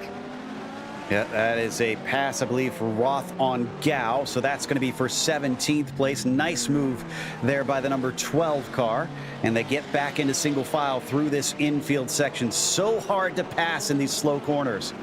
Yeah, it is next to impossible, Joe. Unless your opponent makes a mistake in front of you, it is virtually impossible to be able to get that move done. On to the run to the line they fly. Can't really call it the front straight quite yet, not until they're past Sabitos dos boxes and they come past the start-finish line, as eventually it straightens out, but it is flat out all the way from the junction up to here, where you see them braking, and side by side Brisson, and a little bit of a fight with Carmody. Carmody's not able to get into 10th. Brisson will claim that spot, as that's Glen Vonco as well in the other Team Beef car. Yes, it is Vonco hoping that they scrap a little bit more to be able to claim a position or two from the back of that, but it looks like Brisson's going to be able to hold off Carmody. Carmody thinking about maybe making a little bit of a move to the inside, but no such luck. So heading down the hill out of the Interlagos, late descent is what it translates to, and a very appropriate here as they drop elevation, then climb back up into the horseshoe, Ferradura, before they now hit the infields. And you can sometimes see someone get mugged there into SA, but not this time. They're not nearly close enough to one another. I do have to say I'm very happy to see the racing that we've got right here, because boy, last week it was a bit of a mess back at Brands Hatch. Yeah, it was. Everybody slipping and sliding off there, and we talked a little bit about that. We thought it may have been a result of the above average heat at Brands Hatch that really brought that out, but everybody in the very hot conditions here at Brazil making this look pretty easy. Corey Precker here is just behind Glen Vonco, and he is way too far behind, I think, for any sort of pass. But not so for Tavitas. We were mentioning him working on Espina earlier. He's finally gotten by him. Paul's trying to fight back coming into the Senna S, turning in very early, pinching down on that number 1 car, but he's not having any of it. He carries the speed out of the second apex, and he's through. Very, very good move there for the Audi driver. Going to be able to hold on to that. He's going to have to try to close down a little bit on Pavolano up ahead of him. That's going to be a gap of about 1.5 seconds, so he's going to have some move to be able to be done. Getting little packs forming in here. They've all kind of siphoned off into tiny groups of maybe 3, 4, or 5 throughout the field. This isn't typically considered a slipstream track, except for very lesser powered cars, these GT3s. You can see pulling some, but not a massive. Oh, and contact between Espina and Tavitas. He's going to be able to hold on to it, and thankfully neither of them get turned around. Alex Wright watching, probably licking his chops, as there's another look around the outside from Espina. It was ambitious, but it doesn't give him a position. Very, very ambitious from Espina. We talked a few minutes ago about just how difficult it is to get that pass done through the infield section here at Interlagos. Espina not waiting around. He wants to be back ahead here of Tavitas. Man, I got to tell you, the 20 car is full of vigor today, just not giving up anything. He shot off like a bat out of hell at the very start of this race, and ever since, he'll fight anybody that comes along, including Tavitas, down into the first corner again for the second lap in a row, looking around the outside. This time he tries to cut back. He's going to have a better exit, it looks like, at least a better entry and the better exit, and he's going to maybe be able to get side by side coming off the curve de Sol. Looks like it's going to be a defense to the inside from the number 1 car, but he is fully alongside, tries to pinch him down just a little bit, and I think it works. He's through, and Espina back into 5th. Great move there by Espina, just absolutely holding that car out there. And now it looks like from behind, that's going to be, I believe, Alex Wright trying to make a little bit of a move up into Ferradura. This has been an absolutely fantastic race. I love what we're seeing out here, and just as I say that, a little bit of contact between Wright and Ziti as Ziti just gives a center punch to that rear bumper. Thankfully, did not spin them, but this has been just wonderful action. In fact, Ziti just got on the radio and apologized, so the driver's definitely aware they won a good, clean race today. Yeah, exactly. I think after, as we talked about after Brands Hatch, everybody wanting to go a little bit clean. We ride on board here, taking a look up to the inside, not quite able to get it done. Fonseca mysteriously lacking pace today, as there's another wide run from Ziti. After his contact with Wright, let's hope that he doesn't have any damage on the front of the car. Fonseca will hope that he has damage on the front of the car, and he's reeling him in. Could he make a move? One of the few McLarens out here, the oldest GT3 car on the iRacing service, round the outside, sending it massively deep, and I'm not sure that it's going to quite stick. He'll have the inside of the next corner, but that inside line is too much of a pinch, and through goes Ziti. Oh, is Horvath and Becker are battling side by side. In fact, Horvath is already through. Yes, he is, but looks like a little bit of a fight back here from Drew Becker. He's trying to get the better run there out of the Descida do Lago, not able to get it done. He's going to have to stay single file as they come up through Ferradura. Let's take a look at the replay on that one. That looked pretty textbook from my ends, and not really much of a defense from Drew Becker, which is a bit confusing. So not sure what made him decide to give way. Yeah, see, he could see that he had better speed, didn't even motion as though he was going to try to defend, and Horvath said, well, if you're not going to try and cover this off, I'll take that, thank you very much. Yeah, I think Becker there just got a little bit of a bad run out of the Curve du Sol, read the writing on the wall a little bit. The other thing that I could be thinking of is he may be in a little bit of fuel save around here, Joe. We haven't talked about that yet, but you can definitely save some fuel running behind another car on these long straightaways. Yeah, right here, coming up towards the start-finish line, and then down the Retta Aposta as well. Gives you that great opportunity. But he's already dropped a tenth or two from behind Horvath. He's got to hope that he doesn't lose any more than that, or he won't get the effect of that slipstream to try and save that fuel. They have definitely left behind Ryan Putel. He is a full 4 seconds behind our top two there. You can see him in that bright yellow car popping into the screen now. Still no DNFs though. We have all 25 starters still out on track. Yes, we do. Everybody running out there. And as you said earlier, packs continuing to develop out here, running around in couplets or triplets. It really seems like the only exception to that is Ryan Patel, who's really running in an island unto himself. He's got about a 4-second gap up to Drew Becker and about a 3-second gap back to Michael Pavolano. Oof. Rob Campbell and his hopes of trying to fight back forward and get a decent result just went by Alan Roth, but that was after Roth put up a big fight and kept trying to repass him, but it was just not meant to be. As we got a car off, that's Carmody. Looks like he's able to get back on, so I don't think he hit anything, just had a little bit of a scary moment through Ferradura. And that can happen. That's a very, very tricky corner, Joe. You're coming uphill into the braking zone, putting steering lock in as you're putting brake lock in. It's very easy to lock up the left front tire there and run a little bit wide. Oh, and another one off. Is that Brian Hoskins? Yeah, that looks to be Brian Hoskins in the YS Motorsports red machine, who is going to be able to get going, albeit slowly, down through Pindarino, and he is now going to be the last driver on the track. So at some point, we're going to see some drivers start to be lapped here, especially if we have more issues like that. But probably won't be for at least another 10 laps or so.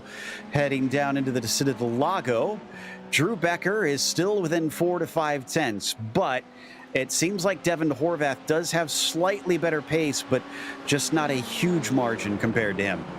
Yeah, he's slightly pulling away here. Looking at their last lap, it was about a 1/10 of a second in between the two. Let's call it 800ths in between the two. So very, very close running. Not sure if Becker is holding back here a little bit or if Horvath really just does have the pace to outgun him. Yeah, very difficult to say at this point. It's almost like they're either pushing each other their hardest or they're kind of maybe trying to hide their true pace out here right now. But eventually all will be revealed once those pit stops are done. And it is a sprint to the finish. Coming up the hill once again.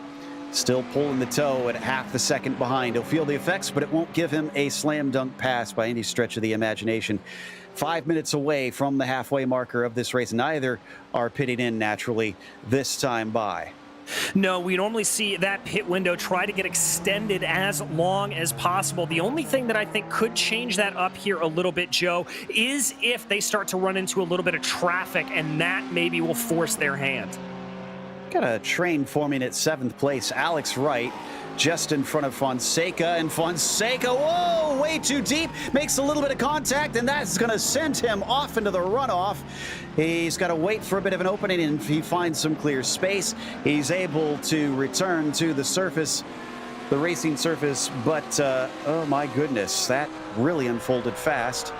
Alex Wright is going to be able to retain 7th. Ziti and Brisson will each inherit spots themselves. Yes, they will. Looks like a little bit of a poke out there for the 517 of Andrew Ellis trying to get around Sean Carmody. Not going to be successful there for the Porsche driver. At least not this time. But he's still very close to Carmody. In fact, he's going to try and switch back once again. But no dice as they head into the horseshoe. Rob Campbell now the one behind him. And Rob says, thank you very much. You're helping my fight forward. And he cuts back underneath with ease. Yes, he does. That Audi really getting put through its paces there. The 93 looking very, very slippery here today. Doing a great job. He's going to have a little bit of a look there on Carmody. Just kind of let him know he's there. I've got to imagine he's going to try to line him up for the junction and get going there. Yeah, no doubt. A great job here from Rob Campbell. Still 10 down from where he began this race, but been picking them off bit by bit. And Sean Carmody next on his list. He's about 0.3 of a second behind, so I don't think he's going to get a pass into the Senna S on this lap. Actually, if anybody is due for an early pit stop, Rob Campbell probably would be the one, just trying to get out of making these passes if possible and get himself some clear air as he breaks very deep and just about gets the overlap on Carmody, but wisely he does not attempt the move. Yeah, definitely didn't want to do that, and that's going to open up the back here as we've got our first driver down pit lane. This is Luke Davis in the 72. Not expecting anybody to take tires in these cars, so just grabbing fuel, and we'll be back out on his way. He was towards the back of the pack, so he has nothing to lose here, and he's not really going to be caught up in much traffic, if any, when he returns to the circuit. So might as well try a different strategy if you're him. In fact, the leaders won't even catch him to try and lap him with this early pit stop. So he's sitting pretty on that one.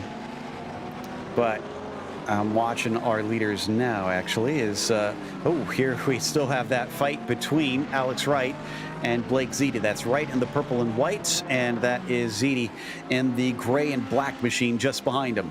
Now watch for Ziti here in that Audi to be particularly effective through the middle sector of this track and coming off of the junction. That Audi very good at acceleration, very good around some of the tighter corners around here. It's a very nimble car and can get around. Oh, we've had a car off. And it's Campbell again. And once again, he finds himself spinning, and then he gets a little help being turned around from Sean Carmody. Andrew Ellis got forced off the track with no place to go but into the grass to avoid the incident. Oh, man. Rob Campbell not having the end of the season that he was hoping for. As, oh, Miguel Fonseca is pitting in. So here's another gambler. All right, interesting call there from Fonseca. I think he was just getting a little bit tired of maybe being held up by some of those drivers. I think that's what it was. Also, not surprising there that we see, I think that's Campbell coming down pit lane. It is indeed. And this actually works out very well for this 666 car. I got curious and looked. He has a huge gap in front of him and behind him. He does have Jim Fitzpatrick up there, but I think Fonseca was definitely thinking, let's leapfrog them by getting clear air and go to race my own race. He's already had a bit of a spin. Might as well come in and try and do what you can to open things up for yourself as he heads out of the Descida del Lago towards Ferradura. Still no other takers for now, just the only three that we've mentioned into pit lane. And this Ferrari and this BMW leading the way are Horvath and Becker respectively, with Becker still clinging at 0.4 of a second behind. So let's listen in. Let's see what Horvath sounds like. We won't hear Becker necessarily. Let's see if there's any fuel saving from the 32. Nope, not hearing any there, Joe. So it looks like these guys are going at full chat here. I think this is a all-out knuckles bear brawl for the lead. So these two now 7.5 seconds ahead of Putel. Man, just unreal alien status for these two during this season. They have definitely been the ones to beat at most of the races. The problem for Becker, as I mentioned earlier, is he just didn't have any consistency in his finishes. He was fraught with bad luck, some bad decisions and mistakes on top of it. Andrew Ellis, by the way, has pitted and now returns, and Ellis is an island unto himself on the track in 20th. Yes, he is. So Ellis is just going to kind of have to run some fast laps here. He's not going to have the benefit of the draft, which could be a little bit to his detriment, but I think he'll be okay here. So as we accelerate towards the pit entry, nope, no dice, not going in this time. I'm watching Putel to see if maybe he tries to do something a little bit different. Nope, he is also going to continue on. And into the junction, that is going to be Glen overtaken by Corey Precker. The 35 captures 11th place with that move, but now that he's gotten by, he's returning the tow to that 29 car. Yes, he is. So that toe giveth and that toe taketh away here. Let's see if he's going to have a little bit of a poke to the inside. Yes, he is. Looking for the braking. He's going as deep as he dares, but they're almost even through there. Switching back. Not a good enough run for Vonco, even though he's pinched down to the inside. Precker will come out ahead and retain that 11th spot. So still nobody in this lap amongst our many drivers. Everybody's staying out. Fonseca is coming upon some of the traffic that he was hoping to avoid, but he's making easy work of them. There you go, just past Fitzpatrick, who is on a different pit strategy here today. So his fight really isn't with that car overall. 16 minutes left to go, perhaps about 6 more minutes before we should see at least everybody in. Yeah, that 10-minute mark, about when we tend to see drivers having to come into pit lane. As we mentioned here at the beginning, fuel cells limited, so they're not able to go the full distance of the race. We watch here Horvath and Becker. Let's see if either of these two decide to pop on down pit lane. They do not, although it can be very, very hard to tell here. This obviously a bit of an older scan of the track before they put in that curving chicane before you come into pit entry. Yeah, the one that makes it both safer and thankfully a little bit more obvious when someone is going to be pitting in. But as they come out of the Curva del Sol, this is a very good run from Becker, closer than we've seen him before. A slight defense out of Horvath as well. He didn't feel safe on that one. And it looks like, Alex Wright. So here is one of our front runners finally taking the bites. He is going to try and see if he can get himself something with a slightly earlier stop. He finds his stall cleanly, so no backing up and having to waste time. Yeah, good there for him. You know, because this is such a pretty much straight pit lane here, pretty point and shoot. Sometimes you can get yourself into a little bit of a false sense of security and dive in, but clean stop there for Alex Wright. He's going to be back and on his way, kicking a cone as he does. And I tell you what, this worked out very well for Fonseca. He was a long ways back from Wright, wasn't he, when he was trying to make that attack on him earlier? And now he is right with the number 33 as they come out of the pit exit. So looks like Miguel Fonseca used that pit to beautiful effect, as I can report that Brian Hoskins is the latest one in from the back of the field. Yes, he is. And yeah, Fonseca just absolutely making up gobs of time there, as here comes a move for Drew Becker. So now he's on it. This time he's going to get the inside from Horvath. Horvath could fight back, but no, he lets him through. And I wonder if that's the wise head coming out of the 32 and current champion. In fact, wow, yeah, he's going to have an excellent chance to try and return the favor as he gets the toe down the Retta Aposta. No defense yet from Becker. No attack either from Devin Horvath. No, I'm a little bit surprised at that. I think that may be a little bit of an indication here that Devin may be thinking about coming down pit lane. But then again, if he is thinking about coming down pit lane, you want to be leading into the pits and just get that little bit of an advantage. Roy Brown now pitting in as well. So we got a few more drivers. Looks like Neil Alexander is pitting in. And through the infield section, maybe 2 more laps for these drivers before we expect to see them in. Yeah, that's going to be about the point here. A little bit of a look to the outside there for Devin Horvath, just trying to see if he can gain a little bit of an advantage coming around the Pico de Pato, going down now through this sweeping left-hander. He's going to fall back a little bit here, courtesy of the arrow wash, and down into the junction. Then it's uphill from here. A long, long climb for these drivers. 13 minutes left to go. Do either of them decide to come in this time by? Or is there still more fuel in the tank to try and squeeze out of it? Still more fuel in the tank. They're both going to carry on. It's now been gapped to an impressive 9 seconds over Ryan Poutel. Nobody holding back here. Well, except maybe Horvath last lap, who didn't seem to want to try and make a pass. So, and he's too far back this time. Ryan Poutel is pitting. And we saw, let's see, Roy Brown is the highest driver to have pitted right now, but Brown was way behind the 14, so I don't think that's going to be a fight. So we won't really have a point of reference on where Ryan will return. No, we won't. I'm also hearing that Fonseca just was able to get on by here. Now he came out, no, I guess Wright was ahead of him. Yeah, so... Wow, and that was a long one in the making. We might want a replay of this one. Fonseca was slow out of the Cita del Lago. It took about 3 corners before Fonseca could call that one his own. So Wright, unfortunately, making a little bit of a mistake and opening himself up.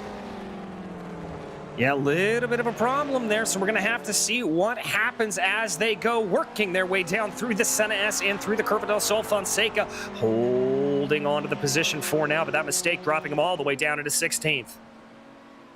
Yeah, he's definitely going to be kicking himself for the lost positions that he could have had. Here's the move, and there is the purple car of Wright with his slight mistake, and the pink and black of Fonseca trying the outside down into Ferradura, and actually hangs tough, and then coming down into Esse, still around the outside. He was way wide through there. Probably could have had this done if he had pinched him a little bit more, and then eventually it looks like through Pinarino finally gets it done.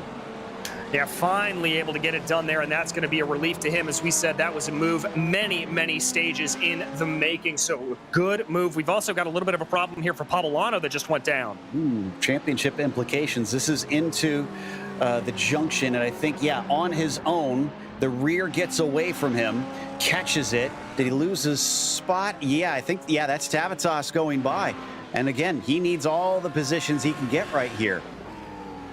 Yes, he does. We're going to have to see what ends up shaking out. Pavolano coming down pit lane, trying to get a little bit of a mental reset there with about 10 minutes to go left in this race.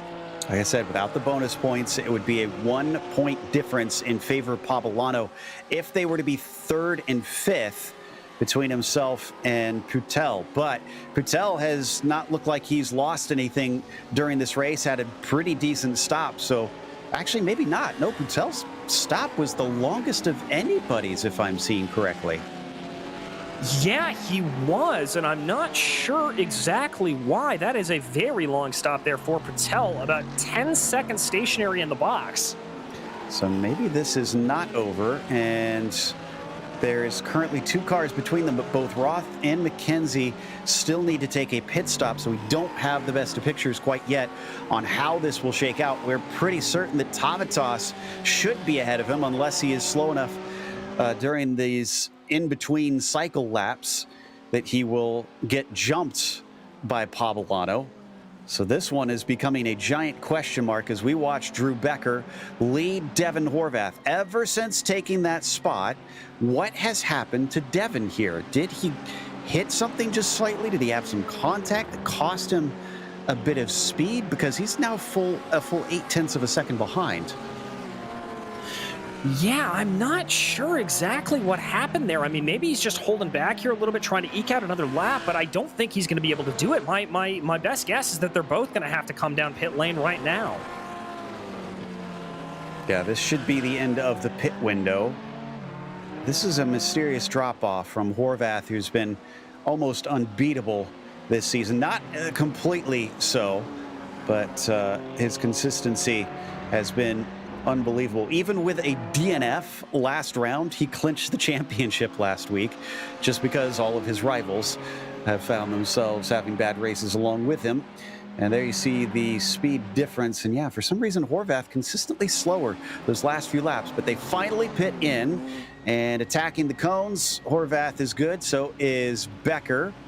Espina should be the next one in, but we want to see where Putel will wind up. He was about 10 seconds behind at the pit stops. And has he gained anything in this? Definitely won't be jumping them. No, I don't think he will be, as he was way too far back. But we've got to see here the race off the pit lane for these two coming out pretty much simultaneously, exactly as they were. Only about 100th of a second they were in between those stops. Espina's in, Tavitas in, Corey Precker pits in. And where is Ryan Putel? He's still coming along. He's going to be able to overtake Tavitas, and he is going to be in that 3rd position once again. So safely there, but where is Pavolano? Try to figure out how that 2nd place battle is going to be looking, and he is still behind Tavitas. So Pavolano is now in 6th position. That is 25 points. That will put them tied on points before the bonuses. And I'm not sure how that will shake out between them. Putel has no wins. Pavolano has 1. So I think that would go to Pavolano in the event of a tie. I believe it would as well, Joe, but I'm going to trust your math on that as they go, as we watch Pavolano working his way around right here. I'm checking to see, okay, tiebreaker rules here. 2 drivers are tied at the end of the season. Driver with the most wins in that season will be awarded the position of the final standings. If both drivers have the same wins, driver with the most 2nd place finishes. So it goes in your traditional method there of higher finishes for the winning driver of the pair of them, as we've had a problem for Alan Roth. He might become our 2nd driver to retire. Ryan Luna has been in the pits for about 5 minutes. I do know he had to serve a black flag earlier. Not sure if he has just decided to park it officially or if he actually got some damage that forced him in there. Meanwhile, we're watching Becker on screen. We got a bit of a replay. So this is for Alan Roth. Don't tell me he had a wreck coming out of the pits. It is possible, Joe. It is a tricky pit exit here. Oh, that might be hardware failure. There's a left turn there, man. You're supposed to go down the hill. Well, that sent him immediately back to his pit crew, unfortunately. And, looks like Neil Alexander is our latest to have an issue out of the junction. Spun himself. Don't know if we need a replay on that one. The 76 lost a number of positions due to that one. Yes, indeed, as we continue to check in on this battle for the lead right now. Horvath keeping this gap at about a half a second right here between himself and Becker. Really doing a good job of just pulling him in, not letting him get away. I anticipate this really firing off here on these last couple of laps. Yeah, so Horvath, is he now going to pick up the pace? Is this where he was playing possum a little bit and lulling Becker into his false sense of security? Or was that genuine, that something was wrong with the Ferrari and he could not keep up with Drew Becker? Or maybe it was Becker in the first half of the race that was playing possum. He was the one just kind of holding back. As they come down through the Senna S once again. It has cut down from the 8 to 9 tenths it was before the pit stop to about 4 or 5 tenths between the pair of them. Only 5 laps, and as we've seen, the passing is possible, but not necessarily easy around here. If I was Horvath, I would not wait too long. Neither would I. And he's able to get that gap down pretty significantly going down going down the retro opposta, but just doesn't quite seem to have the legs to try to get it. Starts to be a little bit more aggressive here as they climb up the hill. Yeah, it's got it down to 3 tenths of a second now. I think Horvath was just holding back a little bit, maybe trying to save some of that fuel. And as they head through the infield section, this is going to be, let's see, 3 laps to go at the line, I believe, for them. So just a handful of tries that Devin could have potentially to overtake on Drew Becker. Can he do it? Can he finish this one on 5 wins? Or will he tie on wins with Becker, which is mostly a stat for pride, I would imagine, between them. Becker to show him that if he didn't have that bad luck and those earlier mistakes, he could be just as fast this season. Coming to the line, this time by Drew Becker with a lap of a 1:33.3. Horvath, a 1:33.1. 2 tenths quicker. 2 tenths quicker, trying to close in behind. That was a little bit of a better line there for Devin Horvath. He's going to start to close down here as they come out of the Curva del Sol, but I think he's going to be a little bit too far back. 4.5 tenths just isn't going to cut it, Joe. Certainly not. He's going to have to be closer than that. By the way, hardest charger right now is Tommy Brisson, up 7 positions from where he began in the number 13 car. Began this race P14. There you see in the now iconic Merc that he has chosen for this season and has dragged to dizzying heights at times here in the GT3 Sprint Series. Not the desired car by a lot of drivers, but sometimes it's less about the car and more about how you use it. As up in front of him, that is Pavel Lano, actually, that he is chasing in that BMW that you saw a flash of, who is still stuck in 6th. And nowhere near Tavitas. Yeah, nowhere at all. Tavitas really being able to pull out a good gap there over him. It's about 3.5 seconds in between the two. Okay, we're going to get the 2 to go at the line between Becker and Horvath. Now, as we get some side-by-side between one of our Team Beef cars, that is Vonco with Fonseca. Miguel having to try and fight his way back through the field a little bit after he went off course into the Senna S a little earlier. And the Mexican driver has Glen Vonco's bumper filling up his windscreen right now. But the Illinois driver, a little wide off of there, and that's going to open him up. Not quite enough of an opening for Fonseca to sneak through. Maybe he could set himself up for the junction, though.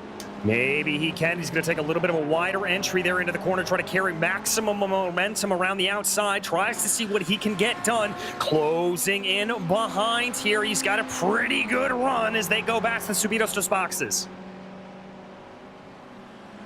Past that last little kink, flat out little look to the inside. This is where that off happens. Trying to make a pass around the outside, breaking deeper than his rivals this time, though he's learned his lesson, and Fonseca does not overshoot the corner. He needs the best run possible coming off the Senna S. It looks okay, but he's 4 tenths behind. That's going to be too far back. Yeah, you really need to be within about 2 to 3 tenths to be able to make that move truly work coming off of the Curva del Sol. These are our leaders, though. as they climb back up the hill. Horvath, I think, needs to be a little closer than this. He will get a couple more shots here on this last lap, but the gap is 0.3 of a second. That's too far behind from what we've witnessed before between these two makes of cars. Becker is the first to take the white flag. Can he bring this home to make it 4 wins on the season? Horvath still with him. Horvath gives it a dive, a very late one. Space is given as Becker tries to leave him a little bit so that they don't wreck. Good exit there from the 32. Cuts back, gonna get the slipstream yet again, and this time it's a big defense from Drew Becker. He's not gonna give any quarter as they fly down the Retta Aposta towards the Interlagos. Just enough of a space into the braking zone, and still Horvath is not by. It's gonna be very tough from here on out. Yes, it is. I don't think he's going to have the run here. It should be relatively easy sailing for Becker. He has just got to basically be lining himself up for the junction. He needs to get a good run out of the junction, and he will be able to save the race here and be able to walk to the checkered flag. Best hope that he has is that the twin turbos on that 22 will do their job, that he's got enough fuel in the car to be able to outgun Horvath to the line.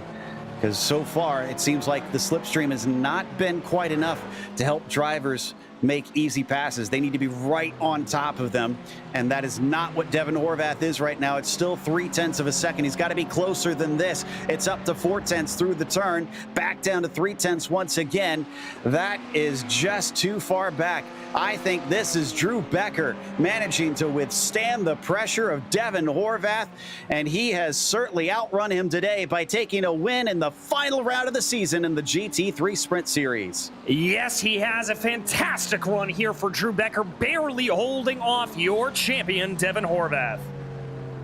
And behind them, Ryan Poutel with a podium finish is way behind them, 21 seconds back, but that doesn't matter as long as he's in this third. It's looking like he might be able to take this second place in the championship. It'll depend on if he has the bonus points over Pabolano, who is coming home in 6th just right now. Meanwhile, this fight coming off of, it's Fonseca. Low on fuel, he's slow, and looks like Vanko is going to easily be able to get by on the run to the line. Yes, he is, and the question here is going to be, is Fonseca going to lose out to Alex Ryder, Sean Carmody behind? Is he going to be able to get to the end with the little bit of fuel that he has? It looks like he is. Just got there. I don't know if he actually ran out of fuel, or if he just had a bad exit out of the corner and gave it up. But the rest of the drivers now crossing the line pretty quickly. So that is going to end our coverage of the race itself, but we have the unofficial results as well as driver interviews coming your way in just a moment, so stick around. This is the world's premier online racing simulation. iRacing puts you in the driver's seat from your home computer with the most realistic online motorsports experience you'll find anywhere. Race virtually in the world's biggest events with officially licensed series, cars, and tracks.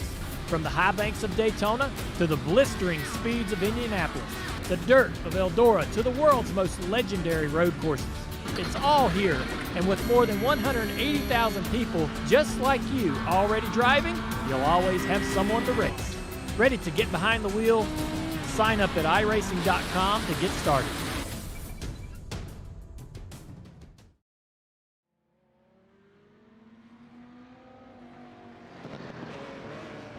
Welcome back to the Autodromo Jose Carlos Pache, more commonly known as Interlagos to fans. Drew Becker got himself a well-earned win out there over Devin Horvath by a mere 0.3 of a second at the line. Horvath just could not get the speed at the end, even though he looked pretty fast earlier in the race. But he still has the championship, so Devin Horvath still has reason to celebrate here today. Ryan Poutel was third, as Paul Espina was P4. You've got Ethan Tavitas, who finished 5th, and Pabolano, we believe, actually will finish in second in the championship, even though it will be tied because he had a win and Poutel did not. That's what I can tell for now, unless one of them got the fastest lap bonus, which I don't think is the case. Brisson was 7th as Blake Ziti was 8th. Then it was Roy Brown, P9, and Corey Precker rounding out your top 10. In 11th place, it was Glen Vanko, followed home by Miguel Fonseca. We saw that battle over the course of the race. Alex Wright came home in 13th, followed by Sean Carmody and Andrew Ellis in 15th. 16th was Rob Campbell with Colin McKenzie and Lucio Vargas behind them. Robert Go was in 19th, and Luke Davis rounds out your top 20. 21st went to Neil Alexander with Jim Fitzpatrick in 22nd. From there, a lap down for Brian Hoskins was followed by DNFs for Roth, Luna, and Matthews today. But a win for Drew Becker to put him tied on victories at the end of the season, even though he finished a good number of points behind Horvath in the end. And Drew, that's got to be at least some sort of moral encouragement, knowing that you did have the same number of wins as Horvath by the end of the season. But talk about the race itself, because it seemed like you two are almost kind of testing each other there early, because we couldn't make out who had the quicker pace. One would get in front than the other, and nobody was really running away. Yeah, so the race was interesting. Devin and I I think, I'm not in his head, or I haven't talked to him since the end of the race, but I think we were kind of just working together there for the majority of the race, at least until the pit stop, just to kind of make sure that we can conserve fuel, extend the run a little bit more, and break away from the guys behind us. Going towards the end, I talked to Devin quite a bit. He was ready to just kind of keep the season clean, or the end of the season clean, so he didn't have any penalties going into the final round or coming out of it.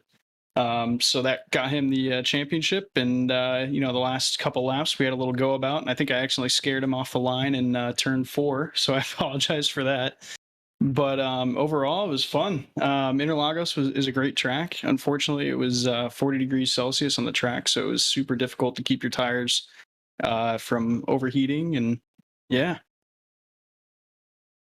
Well, it was interesting and a little nerve-wracking for us to watch between you, because we really could not pick who had the advantage here today. Coming down at the end, though, especially right before the pit stop, Horvath looked like he was backing off a bit. Did he say anything about saving some extra fuel, or do you suspect that's what he was trying to do? We didn't talk about it at all, but to be totally honest, I was doing the same. I was just kind of, hitting the clutch going into turn 1 and into turn 12, I think it is, turn 11. So we kind of just, I think, both had the same idea, is once you get on the straight, try and save as much fuel as you can just to extend that run a little bit. Well, 4 wins, 7 top 5s. That was a very impressive season, even if you had a little bit of bad luck early on. Do you hold your head high coming out of this?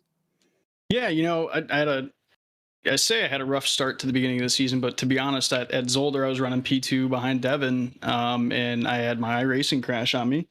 And then Nordschleife, to no fault of my own, well, completely my own fault, I took it off the track and I got that penalty point. So beginning of the season was kind of rough, but I wanted to really put my head down and get as many wins as I can, and I'm glad that I can tie Devin on wins, because that at least feeds my ego a little bit more. So it was a good time. I kind of figured that would be the case. But again, congratulations ending on a win, and hopefully we'll get to see you next season. Of course. Yeah, I'll definitely be back, and some intel. Don't tell him I said this, but Devin and I are going to be teammates, so it's going to be fun. Oh, well, it looks like that team's championship is going to be difficult for everybody else. And, well, future teammate Devin Horvath is going to be talking to DJ. Second place finisher is now with us. Indeed, Devin Horvath there. A fantastic battle between yourself and Drew Becker for the entirety of that race. That looked like it was a lot of fun.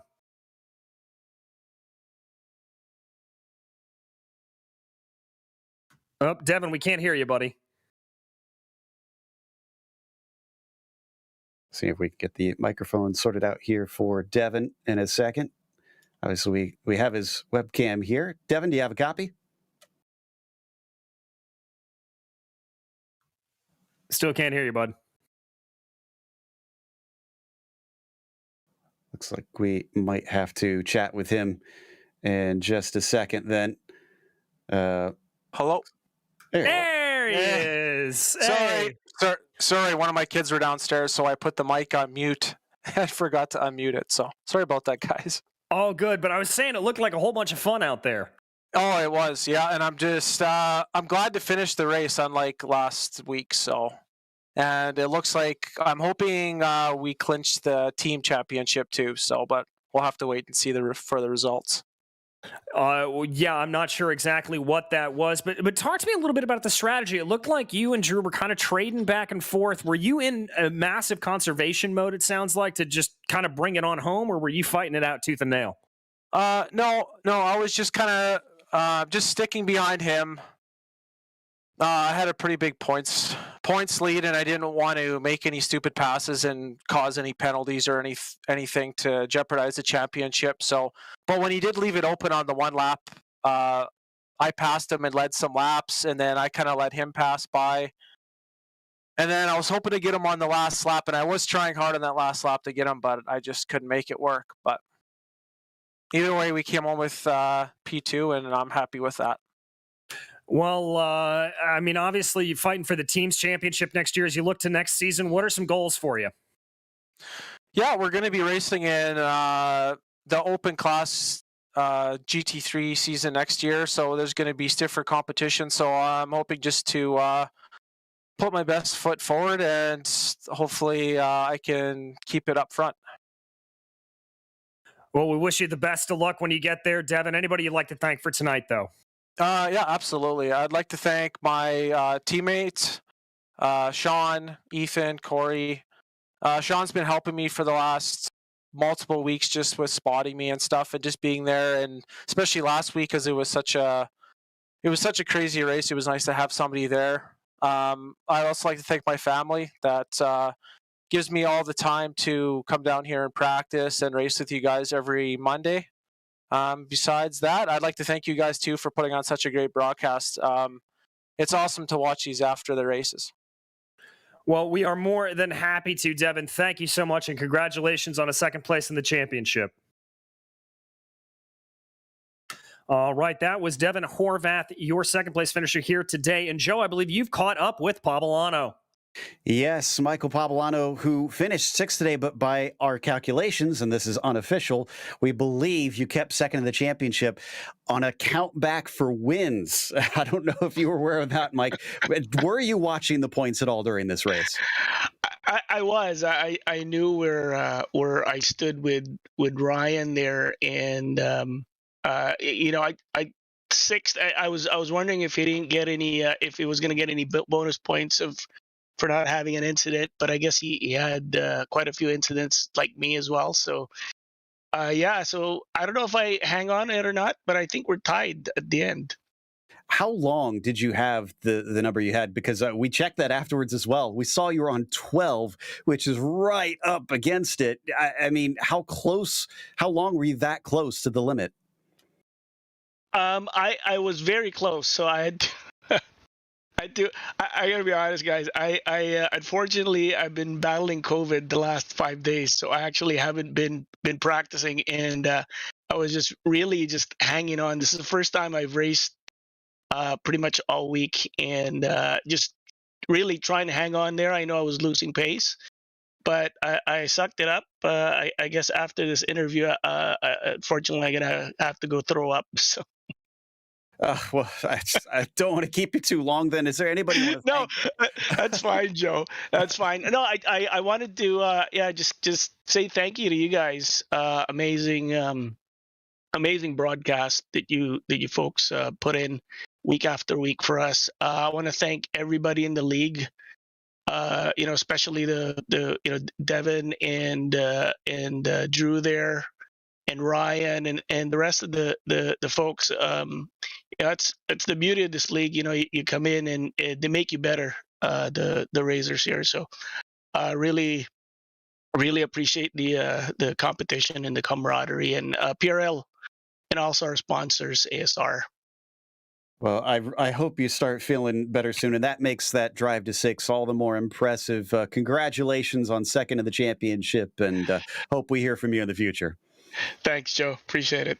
That was Michael Pavolano, sixth-place finisher, which is going to wrap us up tonight. And we want to give a big thank you to a few people before we go, including the sponsors of the series, including ASR. They design and build the sturdiest and most durable aluminum profile racing simulation cockpits available in the market today. Visit them at advancedsimracing.com. And RaceLab. It helps you to improve your driving skills. Start using it now for free at racelab.app. As well as ButtKicker. Feel what you've been missing at thebuttkicker.com. And NinjaTrader. Visit NinjaTrader.com and get started with a risk-free trading simulator to start tracking your performance. Thanks to the companies that provide the software and hardware for our broadcasts listed here on your screen. And additional thanks to June Lalonde, who provides our wonderful music. Check out her Bandcamp for more great work. Thanks to the team today, DJ, Zach, and Dougie. You can find more info about GSRC at globalsimracingchannel.com or through our social media listed here. And also check out our merchandise store at gsrc.storenv.com. We keep a link in the description below. Don't forget to subscribe to our YouTube channel so you don't miss a moment.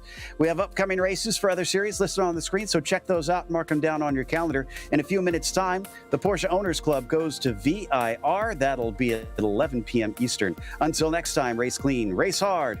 We'll see you on the track.